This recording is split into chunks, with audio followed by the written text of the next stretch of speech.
Hello, everyone. It is nice to see everyone here. I encourage you, if you are standing, come on in, take a seat. We're going to be here for a really long time.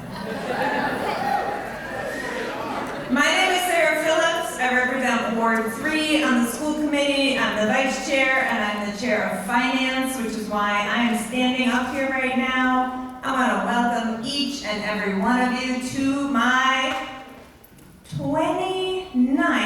20th birthday party. It is not really my birthday party, but I am grateful to get to spend my birthday with all of you. We are here tonight to celebrate all of the great work that all of you in the audience and all of you up on the stage do every day for our children. We're going to receive the superintendent's FY26 budget, and we are also going to receive your feedback on that budget. Before we do that, though, let's demonstrate that we have a quorum to do business, and I'm going to ask my colleagues to introduce themselves and tell us what ward they're from. My name is Eleanor Parrish, and I'm from Ward 6. Alana Crabtree, Ward 2. Ron Tone, Ward 7. Emily Atkins, Ward 1. Tiana Valentine, Mayor. And Laura Catone from Ward 6 is here, but Ward 5, sorry, apologize, Ward 5, not at the table yet. And so without further ado, I'm going to pass it to the superintendent for the budget presentation. Thank you very much for that warm introduction, Sarah. I see in our audience we have many of our wonderful educators here in Somerville. So a big shout out to them. And also I want to thank our PTOs, our building administrators, our every building that is recognizing and acknowledging the amazing contribution of our educators. So big shout out to all of you. I also want to celebrate our nurses. Today, by the way, is Nurses Appreciation Day, so if you miss that, don't forget tomorrow. So a big shout out to our wonderful nurses. So I would like to start this meeting by expressing my deep gratitude to work in a district that truly supports all of our students, staff, and families. And it strives for a budget process that is transparent, equitable, and in alignment with the strategic priorities. Your commitment to these values is what makes our work together so impactful. Next slide, please. I also want to acknowledge our highly engaged, thoughtful, and supportive school committee. You consistently put the needs of our students first and set policies that allow our community to thrive. So thank you very much for that hard work. With that, next slide. Let's get into tonight's presentation. Yes, we are here to talk about the budget, but we all know this conversation goes far beyond numbers. A well-designed budget reflects our mission and vision. That's what you will hear tonight, a mission and vision-driven budget. Here at SPS, we envision a student-centered learning community where every student, honoring their unique strengths and backgrounds, is empowered to thrive academically, socially, and emotionally through a tailored support and equitable access to opportunity. Next slide. While we have remained committed to our values throughout this process, I want to be upfront about the current fiscal challenges we are facing, along with many other districts across the state and the country. With federal education funding at risk, rising costs, and significant inflation, we work creatively to navigate these challenges. This budget reflects our ability to overcome various obstacles while staying true to our core values as a district. As you may know, the city administration has asked us to come up with a 5% budget.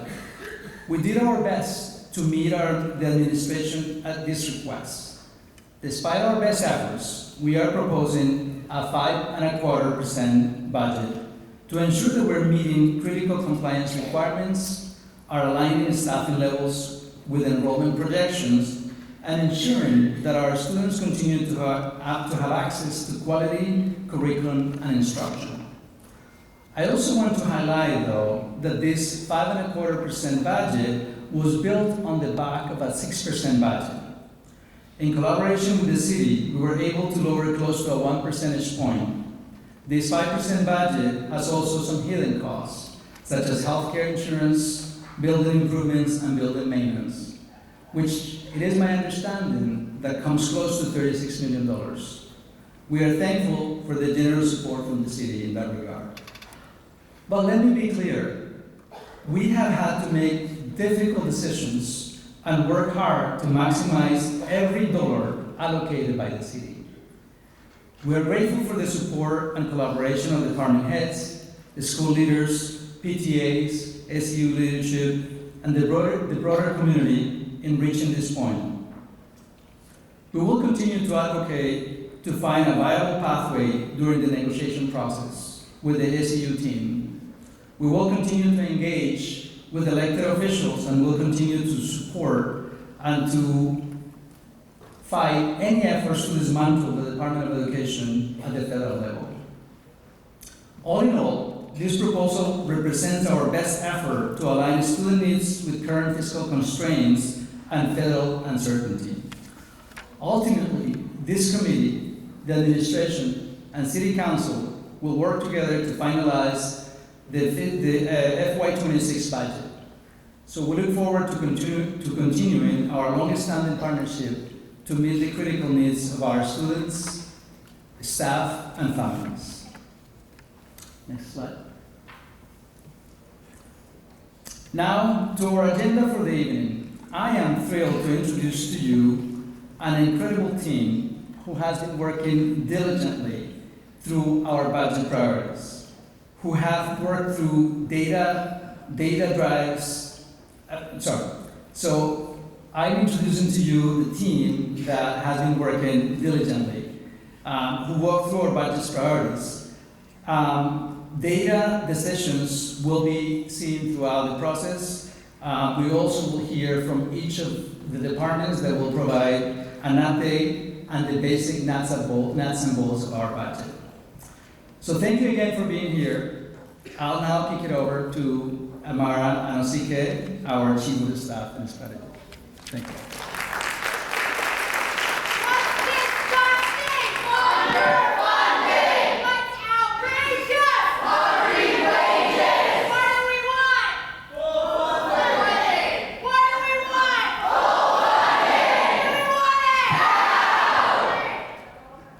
Well, thank you, Dr. Carmona, for your leadership and for kicking things off for us today. Good evening, everyone. I'm grateful to be here. My name is Amara Anosike. As you said, I'm the Chief of Staff and Strategy for the district. It's really great to see so many faces that I work with on a daily basis. In developing our budget, we were really intentional about making sure we were aligning our priorities with the vision and mission outlined in the strategic plan. Our strategic plan was developed in partnership with students, staff, and families. We actually received over 2,600 survey responses in 6 languages and conducted over 42 focus groups and also root cause analysis sessions. And so together we came up with the goals that serve as the foundation of the work that we do and has guided our budget process. So as a reminder, our major goals from that was academic excellence, equity and access, wellness and joy, and family and community engagement. Oh, next slide, please.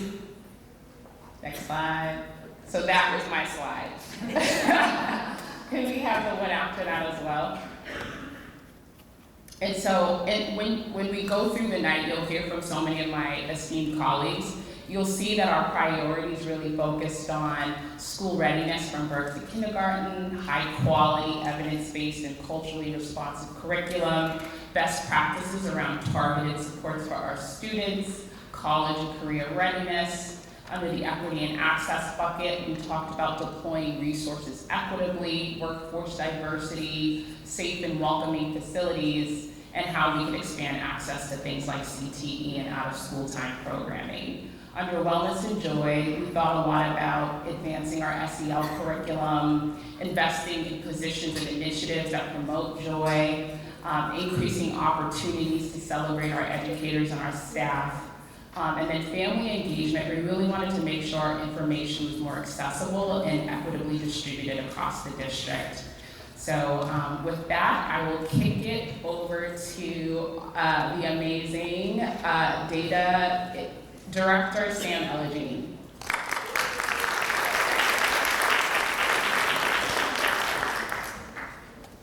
Hello, good evening. I'm Sam Elegini, the Director of Data Assessment and Accountability. I just want to take a moment to highlight how data has helped to drive decision-making, especially as we think about this budget process. So this slide offers an overview or a snapshot of the students that we serve in and out of our district. You'll notice that on the left-hand side, we have the different specialized programming for our students with disabilities and our multilingual learners, and that helps to provide some context for the right-hand side where we see percentages of different demographics for our students. So just going across the top, we have the schools, we have the total number of students enrolled, we have high needs, which is a designator for students that either are a student with disabilities, a multilingual learner, current or former, or a student that is from a low-income household. We also have FLNE, which stands for First Language Not English, SWD, which stands for Students with Disabilities, and Low Income, which is a designator from the state for students who participate in different state-run programs like Mass Health, SNAP, TAFDC, students that may be unhoused, and more. Next slide, please. So, I also wanted to take a moment to mention that in our strategic plan value statement, we mentioned that we believe in using data to drive decision-making to inform our strategic initiatives, measure progress, and continuously improve our student outcomes. And so this year, we began the rollout of Open Architects, which is basically a secure portal with different data dashboards. It's given district and school leaders the ability to access critical data insights at the district, school, and classroom level. And we also have dashboards varying in a range of areas, right? So attendance data, behavior data, different assessment and academic data, all at the tip of our fingers, which has been a game changer for us. It really allows us to track interventions and monitor student progress, and it's been extremely helpful in guiding conversations this year. And we look forward to rolling this out to all educators next year during school year 25-26. And with that, I will pass it to my colleague, the Chief of Personnel, Karen Woods. Thank you.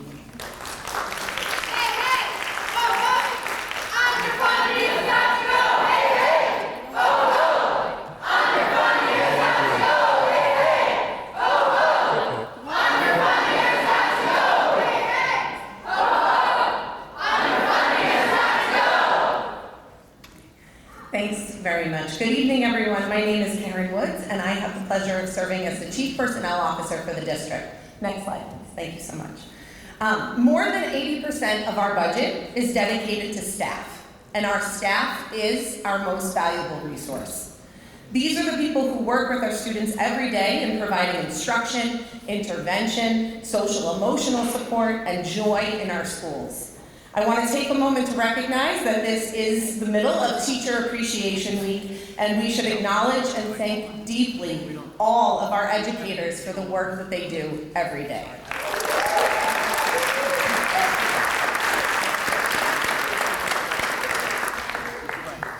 In just a moment, we will have the opportunity to take a deeper look into many of our departments, and as we do so, it's important to remember that there are people behind all of the amazing work and initiatives that you're going to hear about. And this is why so much of the budget process is dedicated to the strategic placement of personnel.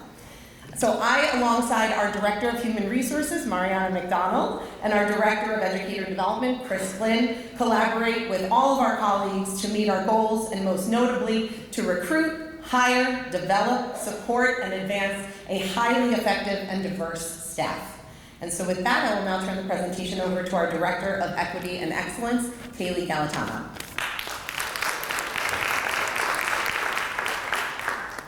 Hello, good evening, everyone.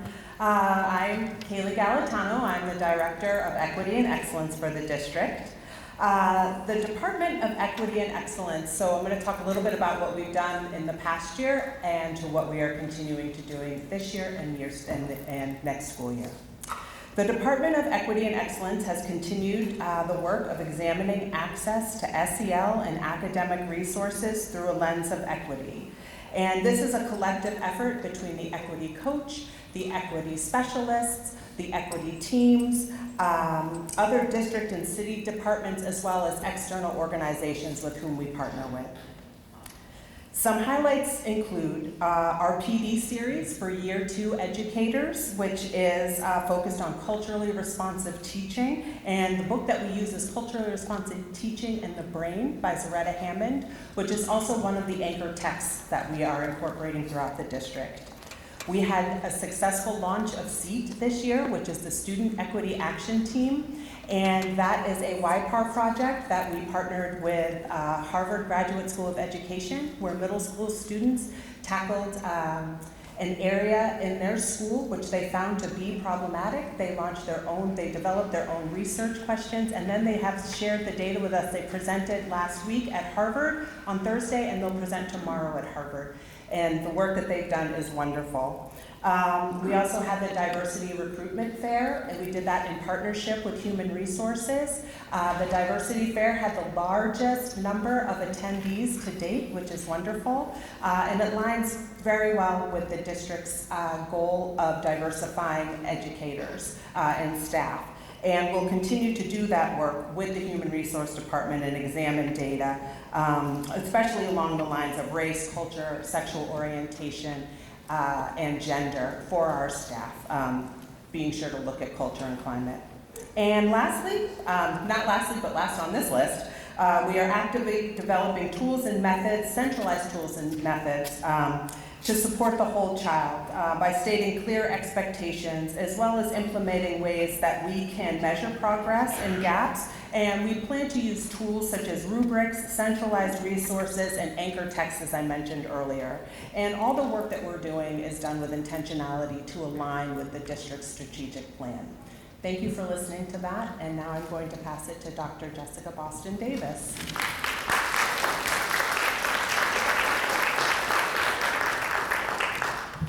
Good evening, everyone. My name is Jessica Boston Davis. I'm the Assistant Superintendent of Academics. Good to be here with you all this evening. So this year I'll talk right now a little bit about curriculum this year and for next year. This year we used our budget to begin the implementation phase of our work in a multi-year curriculum rollout plan. This slide highlights some of this work, and a huge thanks to our curriculum coordinators, our coaches, our educators who really led on this work. In math, we implemented the illustrative mathematics curriculum district-wide in grades 3 through 5, and also with some early adopters in grades K through 2. We supported this work with all necessary curriculum materials, with regular professional development for all teachers in the form of unit previews, and with instructional coaching. Our coaches also developed pacing guides and other support materials for teachers. Next year, we will implement the IM curriculum in all K through 2 classrooms and continue our investments in curriculum materials, professional development in the form of unit previews and coaching. Under the science and technology umbrella this year, we had a working group in the curriculum review cycle, and next year we will pilot in grades 6 through 8 a science curriculum, and we will expand computer science in middle grades with the addition of a computer science teacher. This year in ELA, in grades 6 through 8, we implemented a new high-quality core curriculum called Fish Tank, and this included the purchasing of all curriculum materials, namely a number of books, and ongoing professional development in the form of unit previews throughout the school year. Next year, we will be implementing a core curriculum in grades 3 through 5, and we will need to invest in all of the curriculum materials and professional development to ensure a smooth implementation. In grades 9 through 12, our English department developed new curriculum materials, and we used the budget to allow for educators to develop this curriculum and to invest in new texts. Next year, will be the first year implementing the new curriculum in all grade 9 through 12 ELA courses. We will also pilot new grade 12 early college for all opportunities. And in addition, to better support our students' learning goals and to align to our MTSS work next year, we are also expanding the personalized learning component of iReady in grades 3 through 8. Next, I will pass this over for the next slide to my colleague Kathleen Baylor.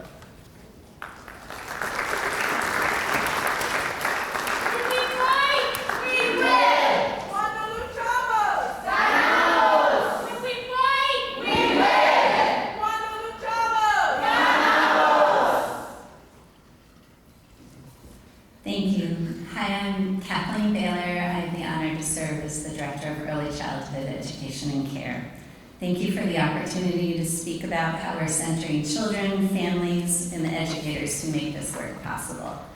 This past year, thanks to the commitment of our early childhood educators, administrators, and coaches, we've made meaningful strides. They helped launch the See Every Child Teaching and Learning Framework by implementing 7 units during the school year and embraced new literacy and screening tools. We brought on an occupational therapist for better on-site services, moved our Sunrisa classroom from Healy to East Somerville Community School, and gave teachers more access to materials and professional development. We also deepened our partnership with families through partnering with the SFLC, and because we all know that learning starts with families and relationships. Looking ahead, our focus is on taking that foundation further. We're prioritizing stronger curriculum implementation, earlier and better support for diverse student needs, growing teacher leadership opportunities for educators who work with our youngest learners each and every day. We'll use data more intentionally to guide instruction and continue building strong homeschool connections to support kindergarten readiness. None of this happens without our early educators, the heart of every classroom. Their expertise and care drive our mission forward. It's all about creating aligned, inclusive learning environments where every child and every educator can thrive. So with your support, we can continue building an early childhood system where every child is seen, supported, and set up for success starting the very first day of school. And I'll turn it over to my director, Director Ari John.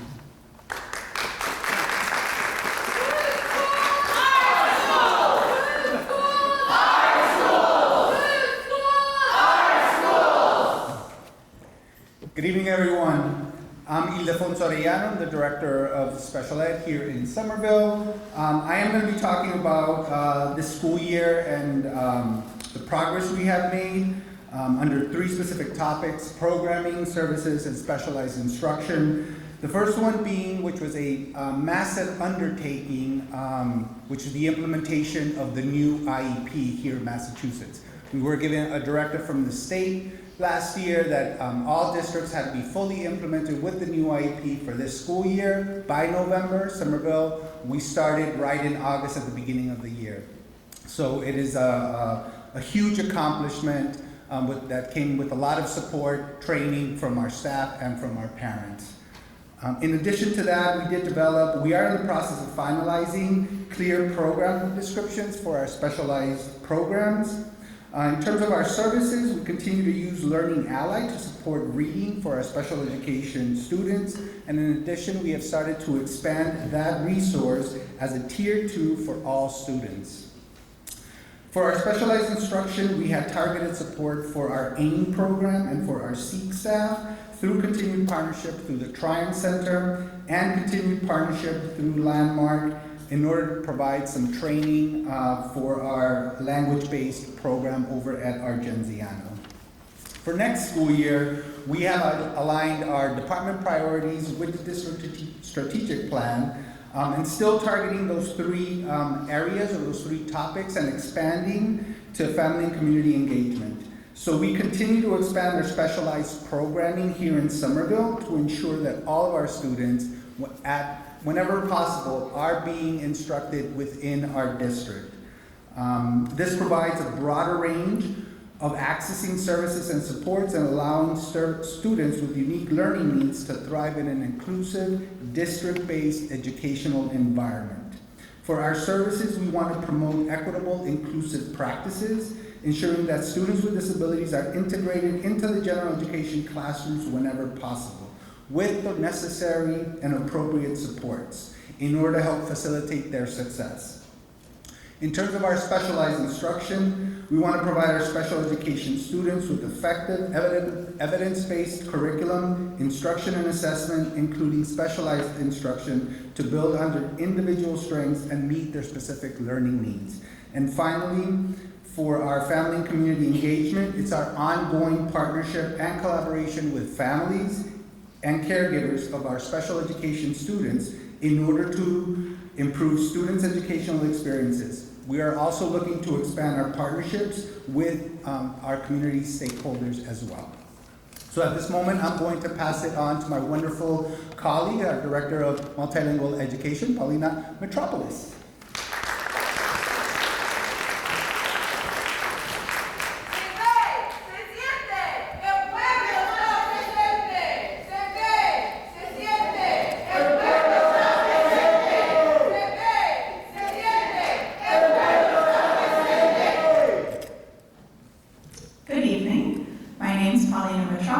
I'm the proud director of the Multilingual Learner Education Department. The purpose of the Multilingual Learner Education Department is to oversee the programming and services of our multilingual learners from initial identification through reclassification for students in pre-K through 12th grade. Currently, 1 in 4 students in the Somerville Public Schools are multilingual learners. As such, our focus areas for programming are on the effective and high-quality instruction of all multilingual learners across all grades and schools, not only our multilingual program classrooms, but also our general education classrooms. Most of our students in Somerville Public Schools that are multilingual learners are in our general education classrooms. In terms of supporting our educators, we're going to continue with our Year 3 required PD for our educators that focuses on high quality instructional practices for multilingual learners. As well, we continue to expand our partnerships with local universities to continue to offer opportunities for our educators to add their ESL license or their bilingual endorsement. We're also committed to hosting our student teachers and continuing to build our educator pipeline for ESL and the bilingual endorsement. And last but not least, in terms of family partnerships, we continue to deepen our partnerships with families and our work with the MLPAC. And as well, we continue to build our para pipeline by utilizing the Scale Para Educator Program. We're proud to say we've hired a number of paras through our Scale partnership. We're really excited about that. With that, I'd like to pass it on to Director Elizabeth Doncaster.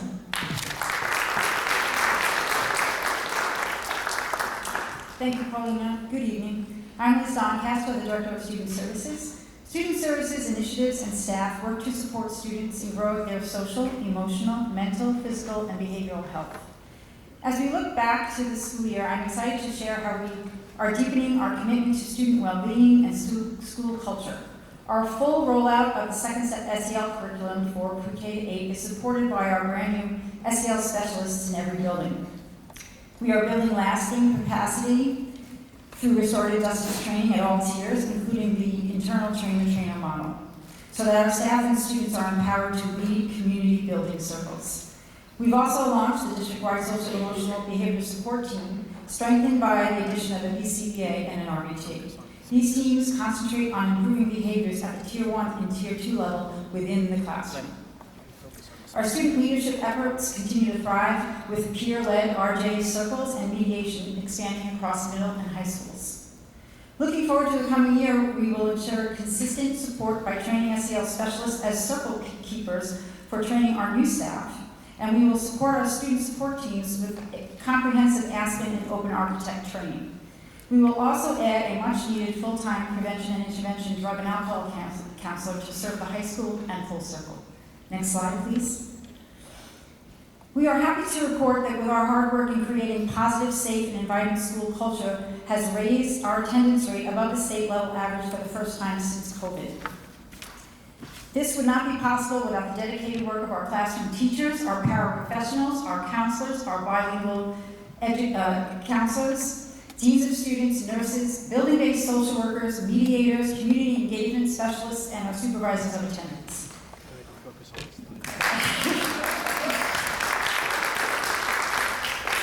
All these initiatives and the work of our staff reflect our forward momentum and strong foundation for a positive, connected school community in the coming school year and beyond. And with that, I will bring up our Director of Out-of-School Time, Rosanna.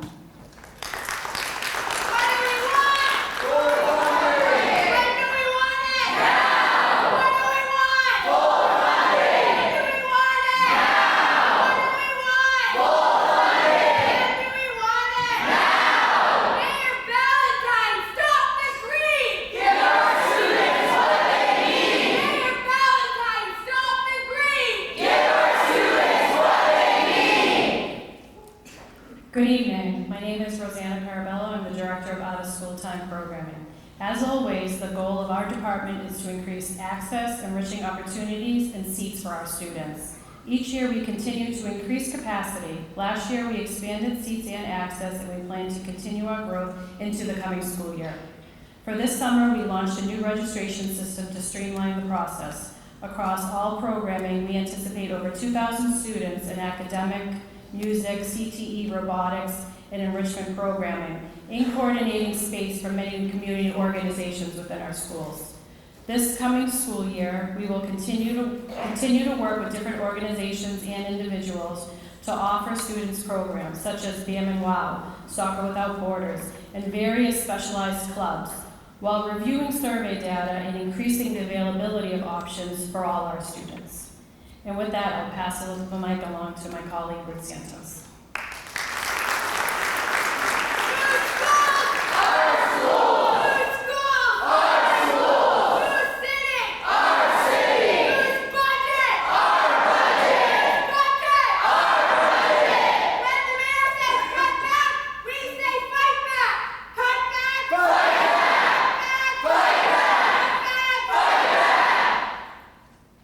Good evening, everybody. I'm Ruth Santos, Director of the Somerville Family Learning Collaborative, commonly known as the SFLC.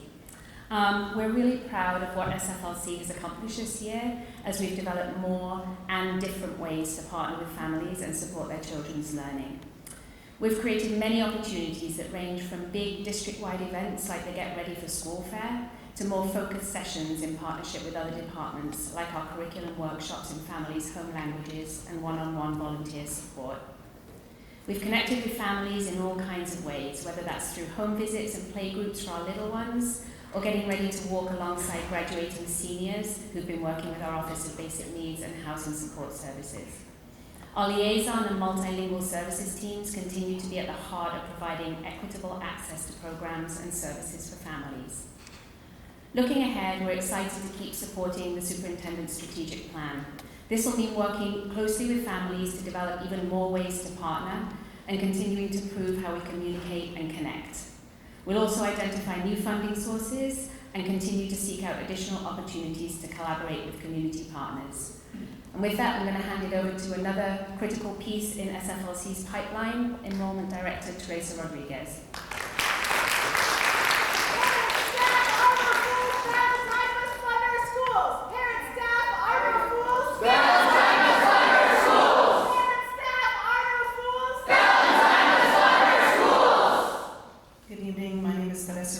I'm the Director of Enrollment, and I'm happy to report that our enrollments remain strong. We did have a dip in enrollment, as most districts did during the pandemic, and you can see in the past few years that our enrollment has continued to rebound.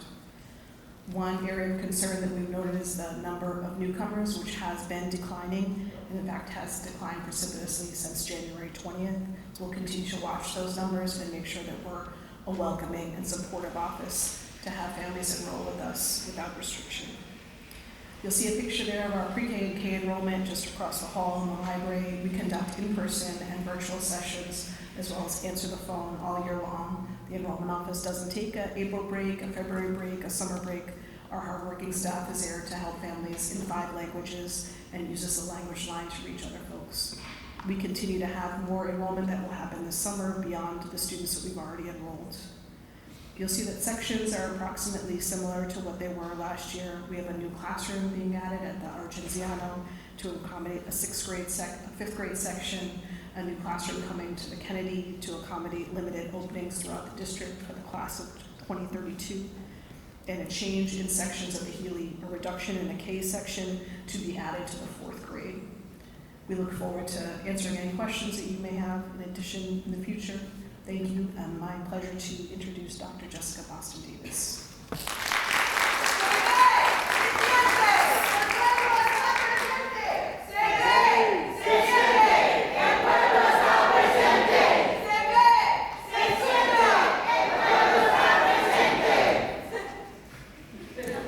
Thank you again. I'm back again to talk about our why. The work that we all do is in service of our students, and we want to take a moment to celebrate them. This is data from last year's graduates, and we anticipate to see similar trends this year.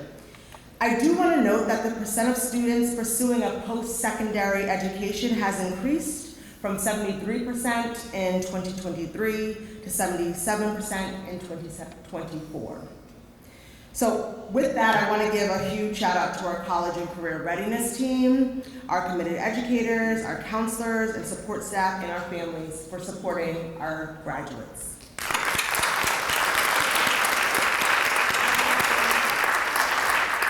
Next slide, please. As we think about postgraduate plans, we have several students who are with workforce commitments, which is very, very exciting. And while this is not an exhaustive list of our students' college acceptances and accomplishments, some highlights include acceptances into several first choice schools for our students, including, and I'll just highlight a few, Boston University, Brown University, Boston College, Cornell University, Dartmouth College, Harvard, Northeastern, Penn, Wesleyan, Yale, many, many more. So congrats to our students in their post-secondary plans.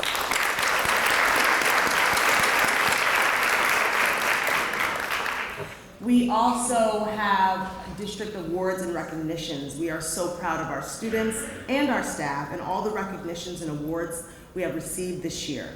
This slide is just a snapshot of some of the many recognitions and includes many, many students earning the seal of biliteracy, students being inducted into the National Honor Society and National Art Honor Society.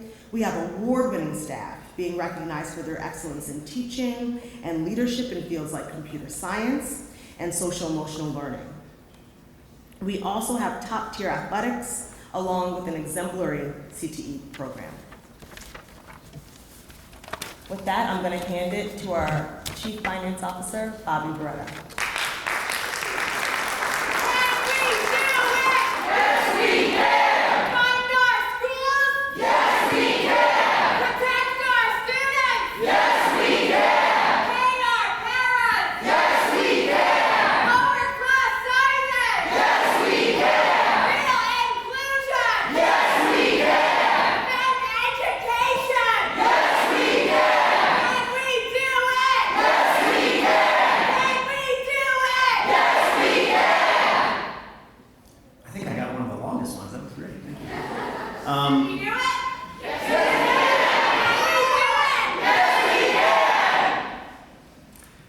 Good evening, my name is Bobby. I am the new interim chief financial officer here in the Somerville Public Schools. And over the next few slides, I'll walk you through our budget development process and some of our proposed investments. But before I do that, I want to acknowledge our other interim chief financial officer, Pat Durrett, who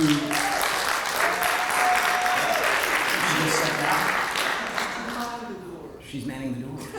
She does it all. Well, Pat came out of retirement to support our district. And really has been leading this budget development process over the last few months, and it's really been a joy to work with her and now to learn from her. So thank you, Pat Durrett. Next slide, yes. So our budget development process really occurs throughout the course of the year. We begin with an exhaustive review of all of our investments, staffing, curriculum, materials, to make sure that they're yielding proper returns for students. We then spend extensive time meeting with school leaders, department heads, and other key stakeholders to better understand the needs of our students and staff. We call these our budget collaborative meetings, and basically we ask our leaders to make a case for each investment request in their particular schools or departments. Our executive team then considers a combination of the anecdotal data we've gathered with quantitative metrics like student achievement data to refine our budget proposal. This helps us better align our investments with the needs of our staff and students. We then spend extensive time internally and with our school committee reviewing our budget proposal to make sure we are presenting a fiscally responsible budget that simultaneously delivers a high-quality education to our community. And that leads us to our presentation here today. And shortly after we finalize this presentation and this budget process, we'll start again to refine the process and prepare for next year. Next slide. Last year, Somerville Public Schools invested just over $27,000 per student. As this graph shows you, the majority of those investments ensure that we have a world-class staff supporting our children each and every day. Next slide. A portion of that $27,000 figure does come from grant funding, the majority of which is appropriated by our federal government. You can see that we anticipate about $3 million in federal support this coming year, as well as additional dollars from the state to support some of the unique work we do in adult education, vocational education, and even early childhood education. Next slide. The lion's share of our budget is devoted to paying our most important resource, our staff, and I'll talk about that in a few slides. But first I want to share a bit about our non-salary budget proposal, because this does represent critical resources for our students and staff. When I say non-salary, I want you to think curriculum for our teachers, transportation for students with special needs, supplies for our world-class CTE program, technology so our students can be prepared for the future, software to supplement their learning, even the paper and maintenance for our copiers. All those critical resources ensure our students and staff have an incredible experience each and every day. And you can see here that we're proposing an additional investment of about $350,000. You've already heard some of our department heads talk through some of those investments, and I want to just take a minute here to highlight some specific investments that we're really proud to be making. Next slide. Again, we try to align all of our spending with our priorities. And so one of our priorities is academic excellence, and we have a significant portion of our investment to expand access to high-quality instructional materials. Teaching and learning is our core business, and we want to make sure we're investing accordingly. Specifically, we're expanding our math and literacy curriculum, we're adding software to support personalized learning in those subjects, and we're investing science resources for our middle school students.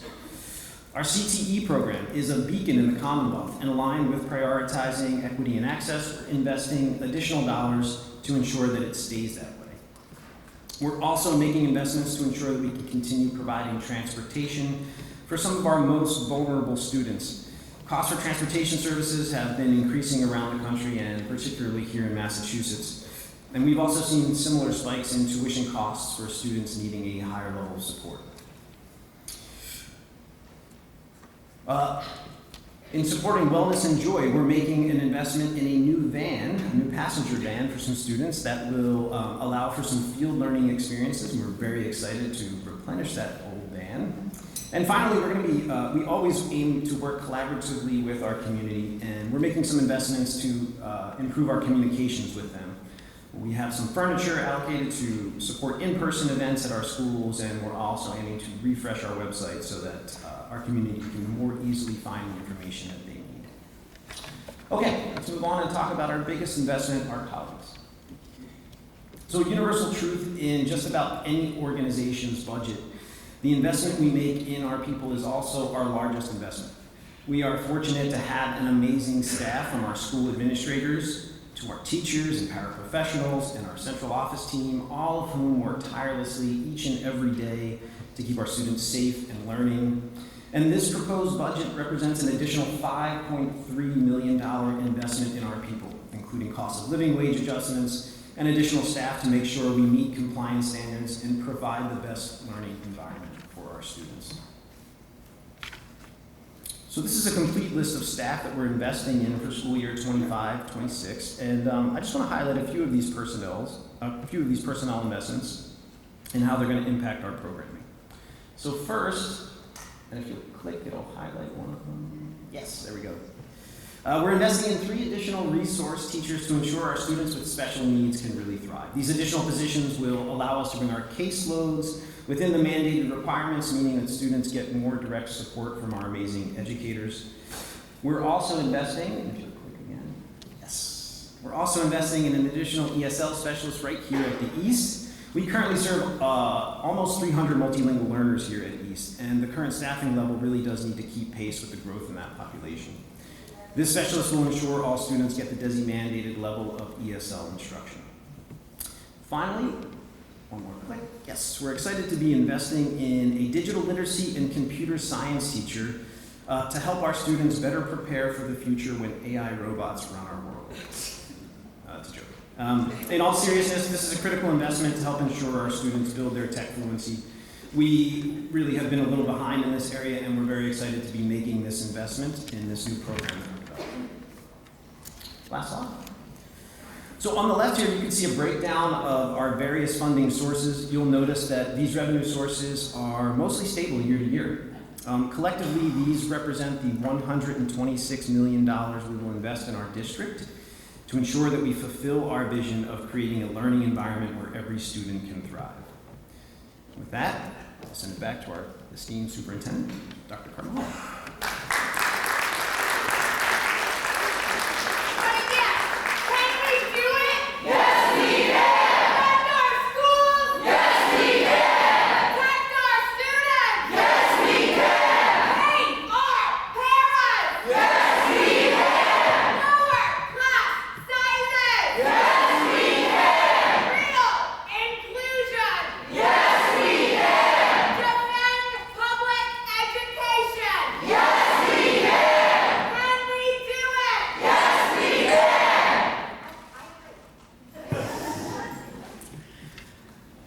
Hi everyone. I'm really proud to be a member of this community. Just the fact that we're standing here in a place where we have a bilingual school, where a program where is the standard bearer of quality, that also reminds me that we pay attention to the right things. I am really proud of the team. As you know, we try to be very diligent with our time, so we can actually convey to you the importance of the message that we have here. So again, and I also hear the multiple bilingual exchanges that I hear that reminds me that we are in the right place in terms of our skills and language abilities. I want to remind everyone that as we move forward, we need to remain grounded in our shared mission, to center students in all that we do. And we know that it's also critical to create thriving conditions for our adults to make sure that those students can thrive. This budget is not just about numbers. It is about our values, our commitment, and our belief in what's possible for every learner in Somerville. We're especially thankful for the many generous partners across our district who help us expand opportunities and strengthen support for our students and families. So thank you for your continued partnership and support. And now we will be handing the microphone to Sarah, the birthday girl, for the final celebration.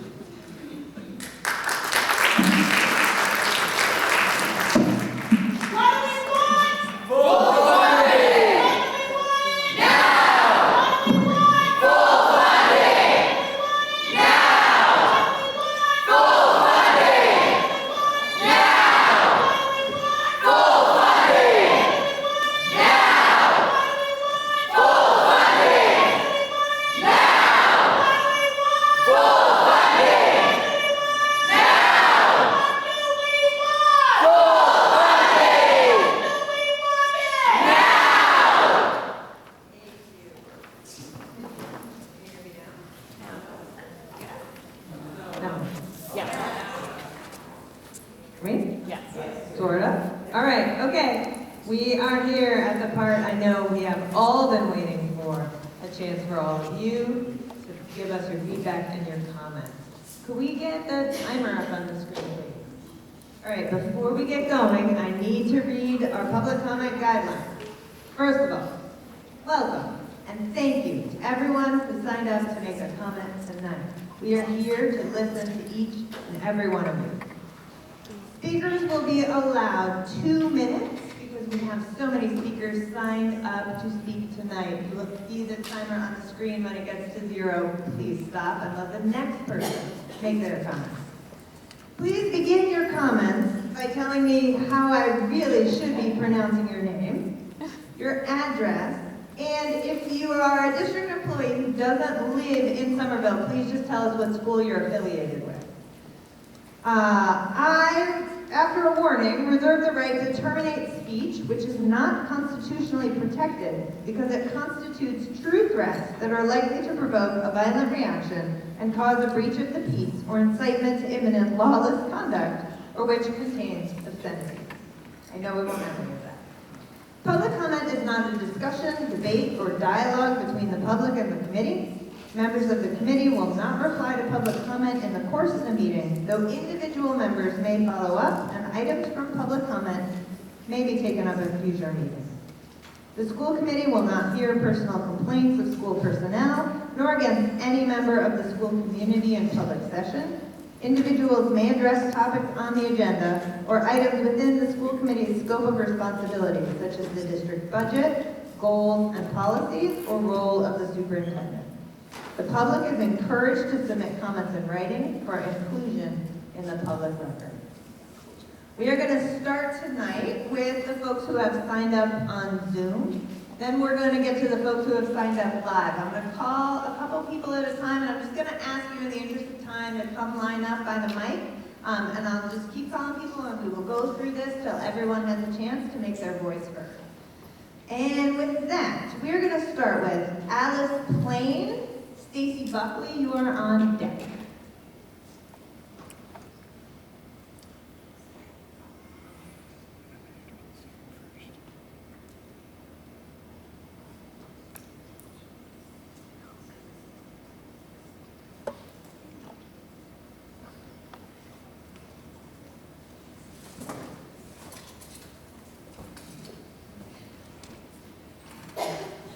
Alice, we'll come back to you. Stacy Buckley, you are next, and Janelle Fleeg is on deck.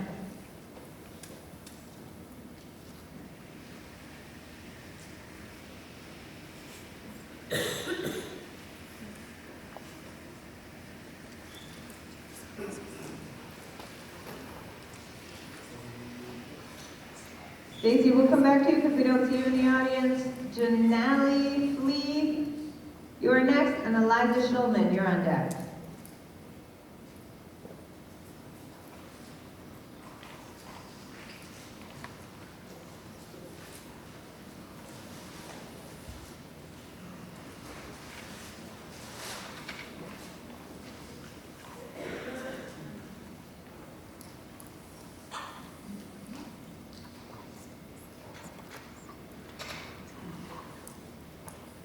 Okay, we'll give Janelle a minute. Eliza Schulman, you are up, and Nina Scoville, you're on deck.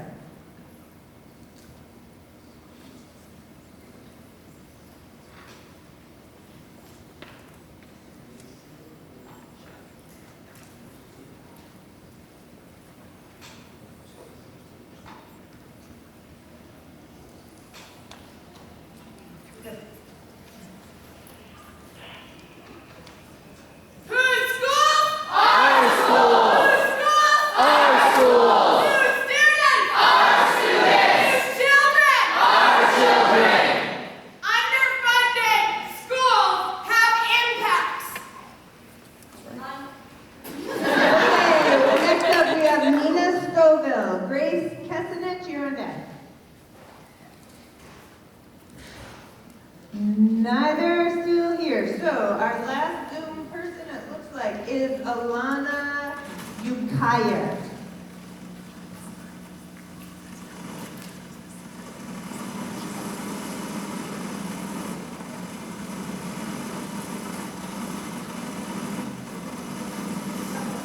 Hello. Can you hear me okay? Yep. So, my name is Alana. I am a parent in Somerville. My daughter goes to East. And I would like to speak in favor of increasing the budget. I am appreciative of the step that the city has made, but it is just not enough. What we're seeing right now is loss of great staff. We are not going to be able to recruit good professionals or retain the staff we have with the budget as it stands. My daughter, and I know there are many circumstances that contributed to it, but hear me out. My daughter did lose 2 teachers this year, and it has really upset the entire process, the entire educational process. I know it's not the only place that this happens at, but we need to address that because motivation, ability to learn, everything goes down. And I think I want to recognize that one of so she has 2 homeroom teachers, and one of them is one of the most senior teachers we have, one of the most experienced teachers, had to pick up a lot of slack. And with the way, with the proposal that you have right now, she is looking in effect to a pay cut. With the rate of inflation, if you do not increase her wages, and with the current proposals, you will not be increasing her wages sufficiently, she'll be looking at a pay cut. And that is not how we should be treating teachers who are dedicated, who have devoted up their lives and their work and all their energy into educating our children. I would love to see our teachers treated with respect. This is Teacher Appreciation Week, so let's show them what they mean to us, and let's recognize and retain and invest in our children by investing in our staff. I have another kid who's going into the Somerville public school system in a year, and I'll say that I am so worried about experiencing the decrease in ratio of teacher to children that we experience in Somerville in these early grades, when we don't have enough paras, we don't have paras at age groups that need more support in those early years. And I've seen it with my own daughter losing motivation and losing interest in school when those ratios just were affected. Am I out of time? You're out of time. Thank you so much.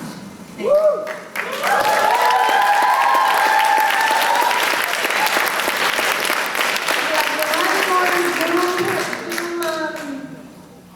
Testifier, Alice Plain. It's a matter that's changed. It's a matter that's changed. Can you hear me? Yeah. Wonderful. Thank you so much. I just wanted to share that question under the kids at the ground school, grade 3 and grade 1. And I was just surprised to hear that there had been no increase in the cost of living for our teachers. We've seen in COVID times have first-line workers or It's what? essential It's the workers registering now. in our society. One is? Okay, and yeah. it's just decent to just like award them the equivalent of increased cost of living that they're going through an increase in those stipends that they receive and their wages that they receive. So I just want to support how important it is that we acknowledge them for the work they do. We appreciate this week is Teacher Appreciation Week. And it's nice to share flowers, it's nice to share little presents from the parents, but what would be really nice is to give them a decent wage and a decent compensation for the increased cost of living that they have. Thank you.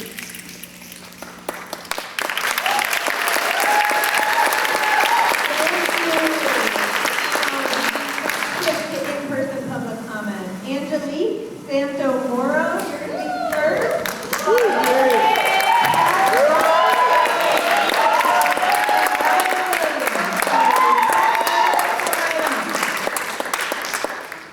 Angelique, when you are ready, the floor is yours. I'm going to go over. I'm just letting you know that now. I just want to say that I'd be remiss if I didn't acknowledge the fact that this shouldn't be a fight. We should be working together to fund our schools.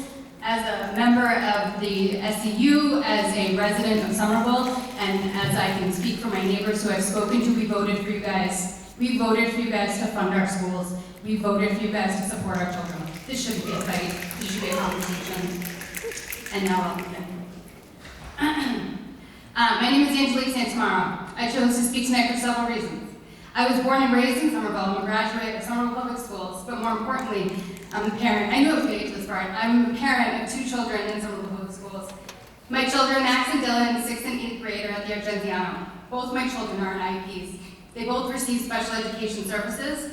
In January, we were to reconvene for my 6th grader. I was told that one of its direct services on his secret, his pull-out service, had not been happening since September because the district was unable to hire a special education teacher to service his IEP. As a parent, I was outraged. As an employee of Somerville Public Schools, I was embarrassed. And quite frankly, I actually understood what was happening. I've been employed by this district for 9 years. I've watched good educators leave. I watched our students go without services. We, as a member also of the bargaining team, we have put forth 91 proposals. Majority of them student-facing proposals. They have been rejected, not countered, there's no discussion. They were rejected. It is abysmal that we are not working together, but that we are fighting for our students. We are fighting for your students. We are fighting for your children. We are and we are fighting for that. This shouldn't be a fight. This is absolutely ridiculous. We can afford it. Since 2021, this city has taken $49 million in surplus. Where are those funds? I want to know, because they're not in our classroom. My child, I told you I was right over. My child was told he could go to summer school. Why is that fair? Thank you very much.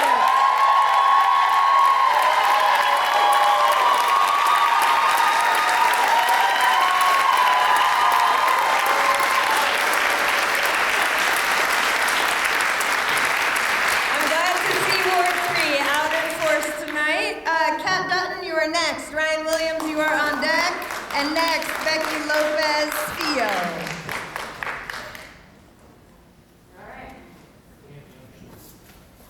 I can't beat that fire. Good evening, my name is Katarina Dutton. My pronouns are they, them, theirs. I have worked for the Somerville Public Schools for 13 years. I have been a Somerville resident for 5 years, and I'm really grateful to my rich roommates because otherwise I wouldn't live here.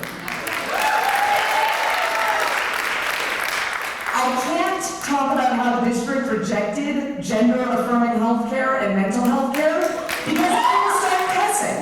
So instead, I'd like to highlight a different proposal that the district rejected, that duly licensed teachers should not have to serve in both their roles simultaneously. This is something I watch one of my direct coworkers do every day. She has a math certification and a special ed certification, and so she solo teaches her inclusion classroom. This class is designated to have 2 teachers. The students with IEPs state that they need the services of 2 separate teachers, and it is ridiculous to expect one person to perform 2 full-time jobs at once. It is cheating some of our most vulnerable students. It is taking advantage of some of our most experienced educators. The district said it would save money to have a single educator. How much money will it save when those educators transfer to Boston, to Revere, to Watertown, to Medford, all cities that pay higher than we do? We will have to replace those 2 teachers, that one teacher with 2, because those students are legally obligated to have 2 educators in the room. If Somerville wants to hire and retain the kind of talented staff that our students deserve, they need to give us the funding that our educators deserve. Thank you for your time.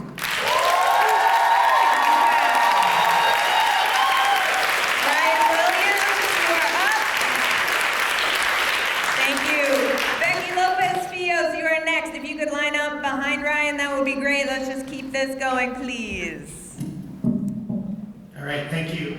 I want to start off by thanking the school committee, our SPS leadership, and the mayor for being here. I also want to, it's Teacher Appreciation Week. As the child of 2 educators who taught public schools for over 45 years each, I'm not surprised that you're here on a Wednesday night to continue to fight for our students.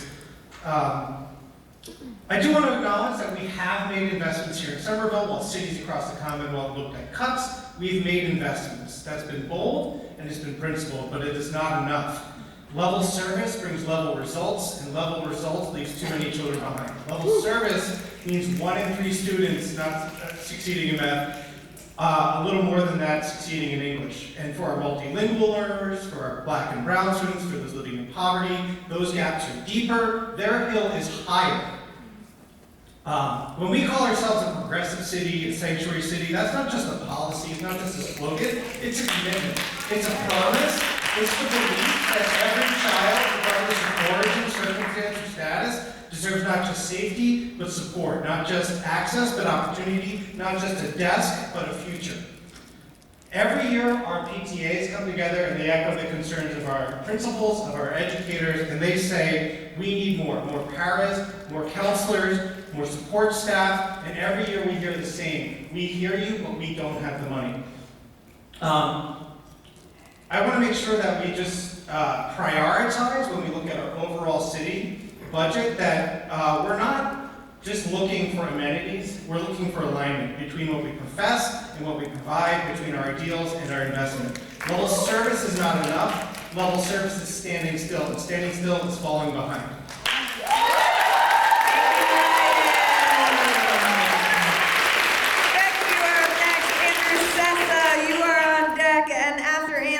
Andrew will be Amy Myrtle.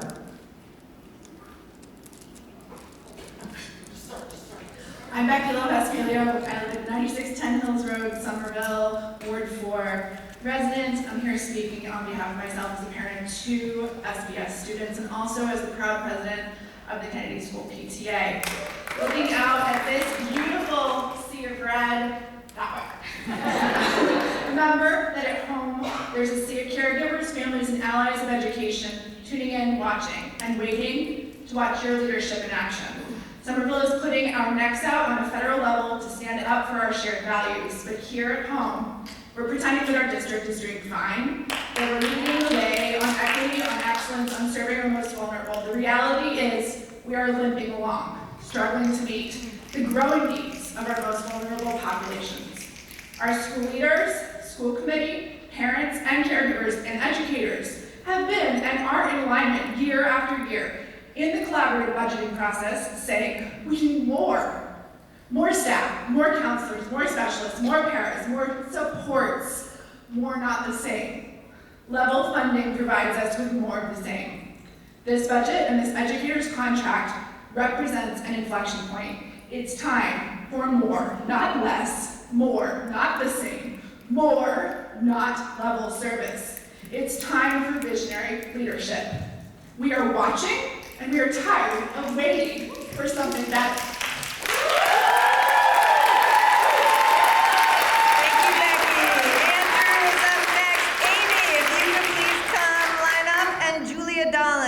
You are after Amy. Andrew, when you're ready, go for it. Hey, I'm Andrew Sessa. I'm a Ward 6 resident. I'm a Kennedy District parent, co-VP of our PTA. I want to acknowledge my fellow co-PTA Vice President Jess Perez-Adams, through whom we are live and had remote public comment tonight. Thank you for the access to that. I am the proud child of a public school teacher who taught for 4 years.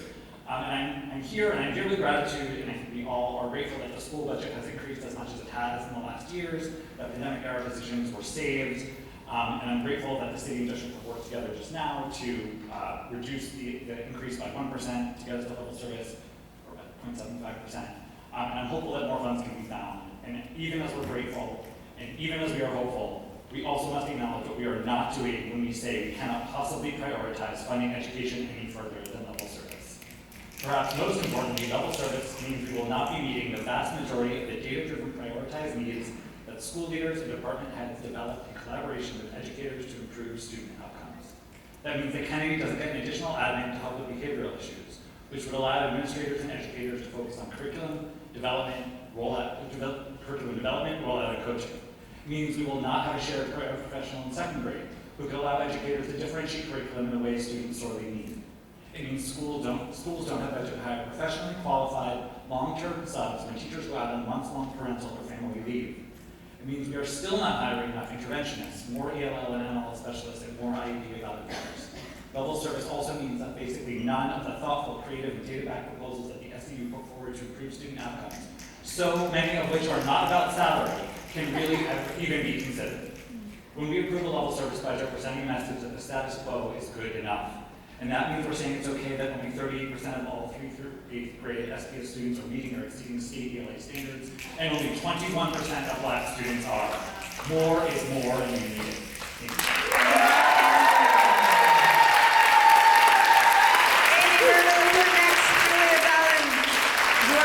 And after Julia is Cesar Urunaga. Apologies. Hi, my name is Myrtle. I live at 68 Mount Vernon Street. I'm a parent of 3 at the East Somerville and at the Somerville High School. I'm here to ask for a 10% increase in the SBS budget because we need this to increase and advance equity in our district. I am a parent of a student on the IEP, and I am happy that you mentioned additional research for teachers, but it wasn't clear which schools they would be able to serve and how much of that gap they could make up. I'm also pleased to see an additional ESL specialist targeted for East, so I can take that piece out of my comment. But it's ridiculous to me that we have paraprofessionals and family liaisons who do not have a living wage. These people work so amazingly hard, and they fill in all the holes for the school, they keep the school afloat, they fill in all the holes for our most marginalized students and families, and we should be able to pay them. And I'm tired of seeing us lose amazing educators to other districts because we can't afford to give them a living wage. And I think we can. Somerville has the money, we can find the money, and as others have mentioned, a level service budget is nowhere near enough for our students and for our staff. Thank you. Thank you.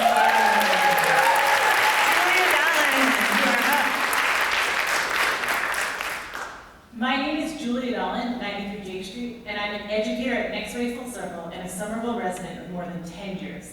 When I started teaching, I was at an alternative school in another city with 50% turnover each year, no professional feedback or improvement, and very little academic growth in students. Starting work at Next Way Full Circle 8 years ago was a revelation. Educators have built a career in our school, many for more than 2 and 3 decades, and are constantly giving support to students and new educators, jumping into new initiatives as we move to project-based learning and sharing best practices. With their experience and joy, veteran teachers maintain relationships with local organizations, alumni who are flourishing and struggling, and they keep us on track in terms of maintaining high expectations and giving empathetic grace to students with a longer perspective when making big decisions. Our students with the most trauma in the district need the stability and connection, and Next Way Full Circle provides that. This is a place to grow and flourish as an educator. We have very low turnover in our little community, so it's notable that our newest educator, who is in her 2nd year, will get a pay cut of 2% next year if she stays with us. And she's already a beloved part of our community. How will we create a new generation of veteran teachers if we do not provide cost of living adjustments, and in some cases tell them we will pay them less? Would you, Madam Mayor, advise a loved one who is starting their career to take a pay cut next year if they could easily make more, tens of thousands more elsewhere? Should I swallow my 0.12% raise when I could move? I'm still early in my career. The respect and love of my colleagues will not pay my bills or fill my fridge. Your choice to underfund our schools could destroy our on-call school of more than 50 years. If you do this, the stability and experience that our most struggling students need will disappear. And frankly, when my students are out of whack, a lot of other classrooms in this whole district get out of whack because we can take care of them. I appreciate the district's curriculum focus. I want to implement all these things, but I want to pay our workers. Otherwise, you're going to throw money at training. Well, teachers leave our district for good, logical reasons. Thank you.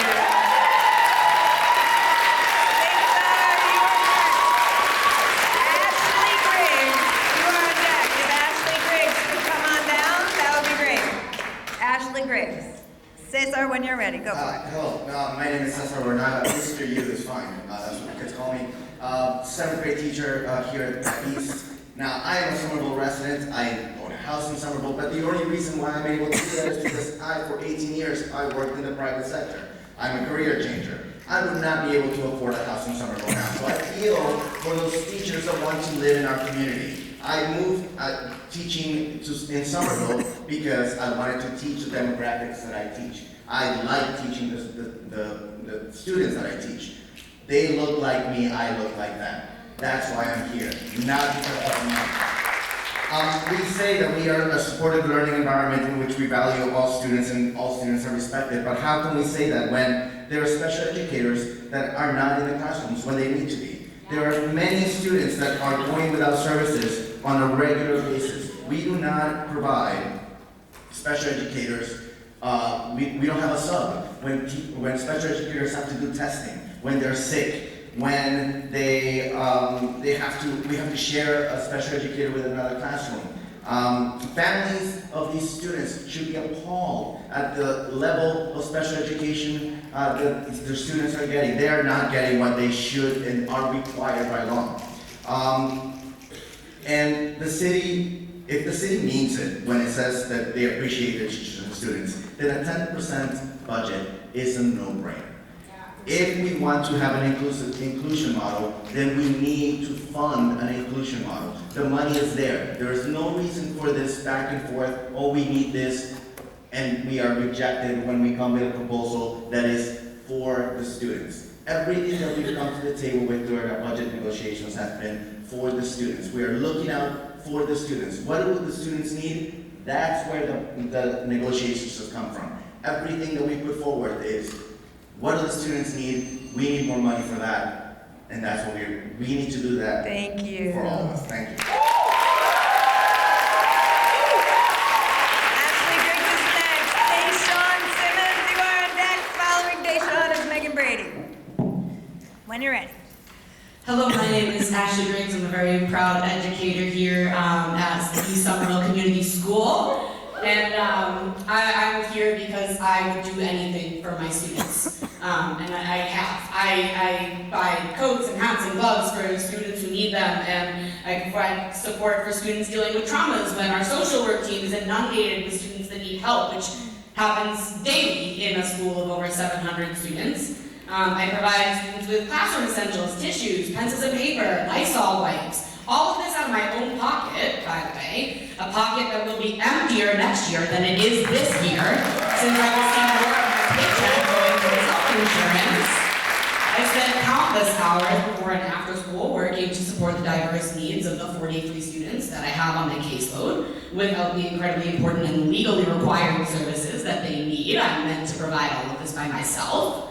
I've done all of these things because I would do anything to help these children thrive. I would use my own money, sacrifice my own well-being to give them what they need, but I shouldn't have to. All throughout the week, we've been hearing about how much the district values and appreciates its teachers, and I hope that the leaders of the city of Somerville choose to put their money where their mouth is and show the hardworking educators here at SPS that they really are appreciated. Thank you. Thank you very much. Deshaun Simmons, you are next. Megan Brady, you are on deck. And Abby Hain, you are after Megan. Good afternoon, everyone. My name is Deshaun Simmons. I'm a Ward 7 resident, a middle school educator at McKinney, and I'm the very proud president of the Somerville Educators Union. I do want to thank the district for putting together a comprehensive budget for next year with the constraints that you've been given. But I'm here to talk to our electeds tonight. All too often, I'm hearing from educators just how much harder the job has become. More than ever, educators have been asked to do more with less. I talk far too often with many educators who are contemplating leaving public education altogether because something has to give. The stress is no longer sustainable. Educators are being forced to choose between their health and the success of their students. We can't have educators making such decisions in their lives every single day. I am urging this elected body to do everything within their power to bring us the budget our students deserve. Tonight, this room is packed with educators because we're worried. We're concerned, and we're scared. Okay? We're concerned about not being able to afford, period. Okay? Something we should not be afraid to do, though, as a district, is live up to our values. All we've been hearing about our values, we should not be afraid to step up to that. It is important that we see you, our elected leaders, fighting the fight with us because you said you agree that our students deserve the world. I asked the community outside to imagine a school, a district where every student is safe, a student's home does not determine the quality of the education they receive, because every school and every student has what they need. And I'm going to say the same thing to you. This is not a dream. We can do this starting tomorrow in Somerville, we can do it the year after in Somerville, but only if we fully fund our schools. Do it for our students.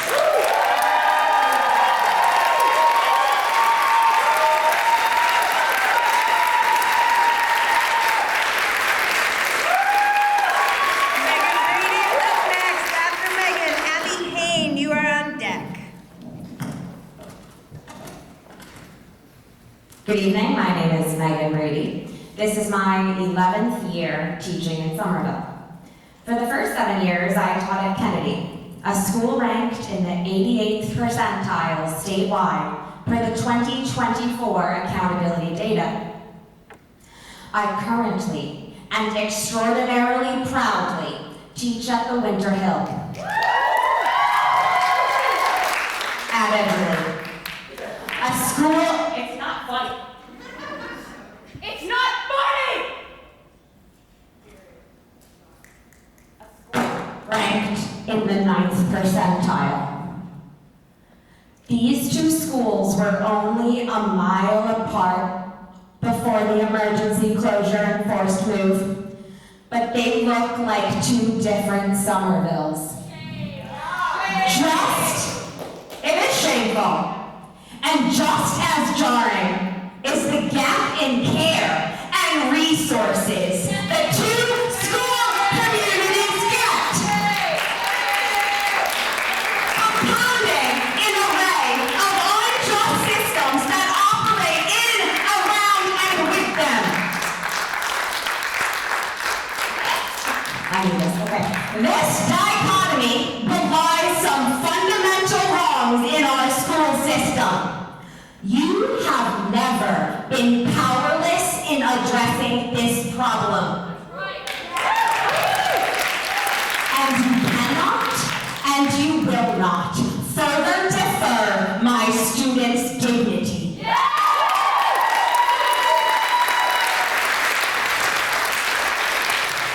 In February 2022, my colleagues and I submitted a petition to 6 school committee and city council members, 5 of whom still serve here today.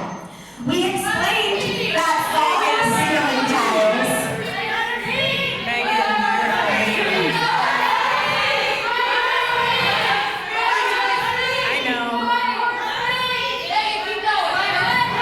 We explained that falling ceiling tiles on the 4th floor forced the school library to close.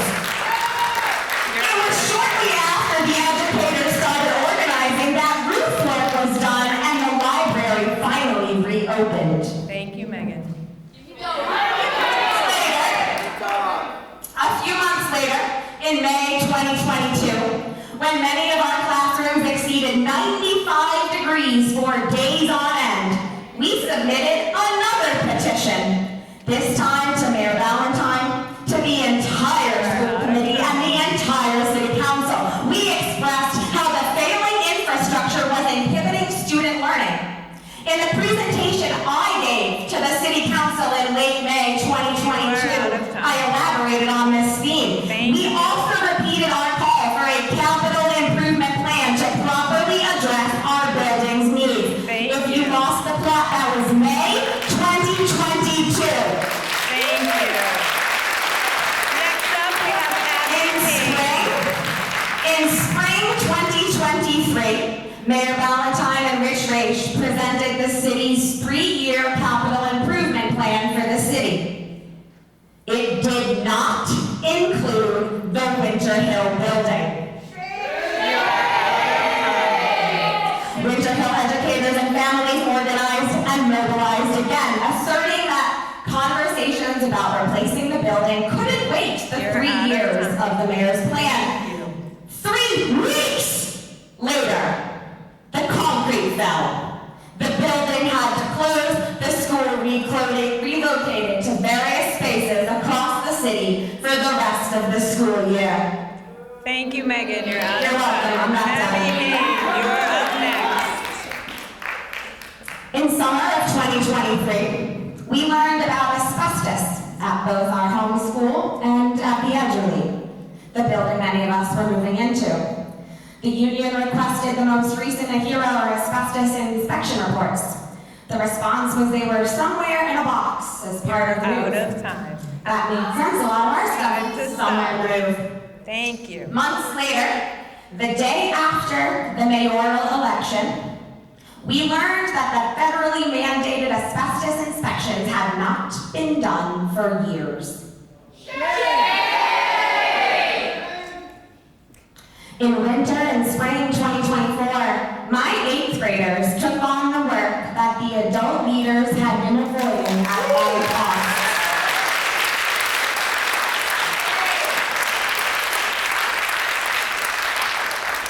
They brought the question of rebuilding the Winter Hill to the larger community. My students created the first non-English description of the 5 possible rebuilding options. No one in the city, I guess, could do that. We are grateful for your work, but your time in public comment is over. Their multilingual public survey was well designed and their results can actually be used. I don't think the same can be said about the city survey. I've heard my students were excited in multiple city meetings.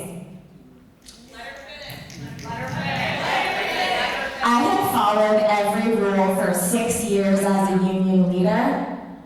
I'm done. Megan. Then last May, in the same week, our country acknowledged the 70th anniversary of Brown versus Board of Education. Over 35 Winter Hill students came before this body and asserted their dignity. They presented their research. They said what it's been like to be a wildcat. And what then did you do? Megan, you gotta stop. What steps have you taken since then? A year later, we're here. The new Winter Hill building is at least 6 years away. The Edgerly didn't have running water for parts of today.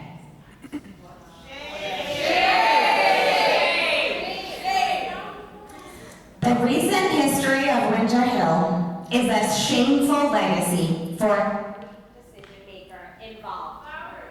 While we can't change that pervasive municipal inaction exacerbated the existing opportunity gaps, you can change what comes next for the water sector.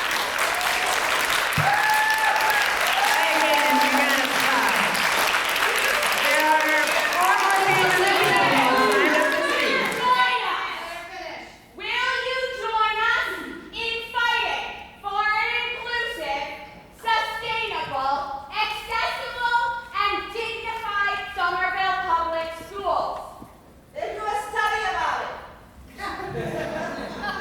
Will you pass a 10% budget increase so we can get to the important work of rectifying the policies and practices that created that segregated school system that I described at the beginning?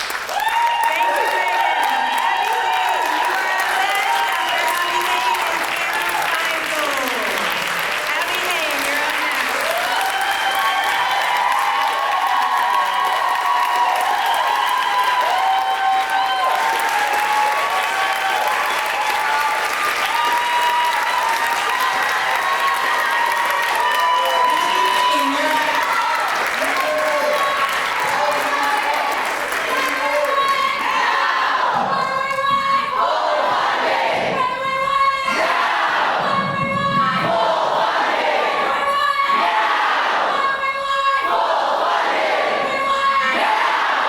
Abby Hayes, are you here? Thank you. When you're ready, go ahead.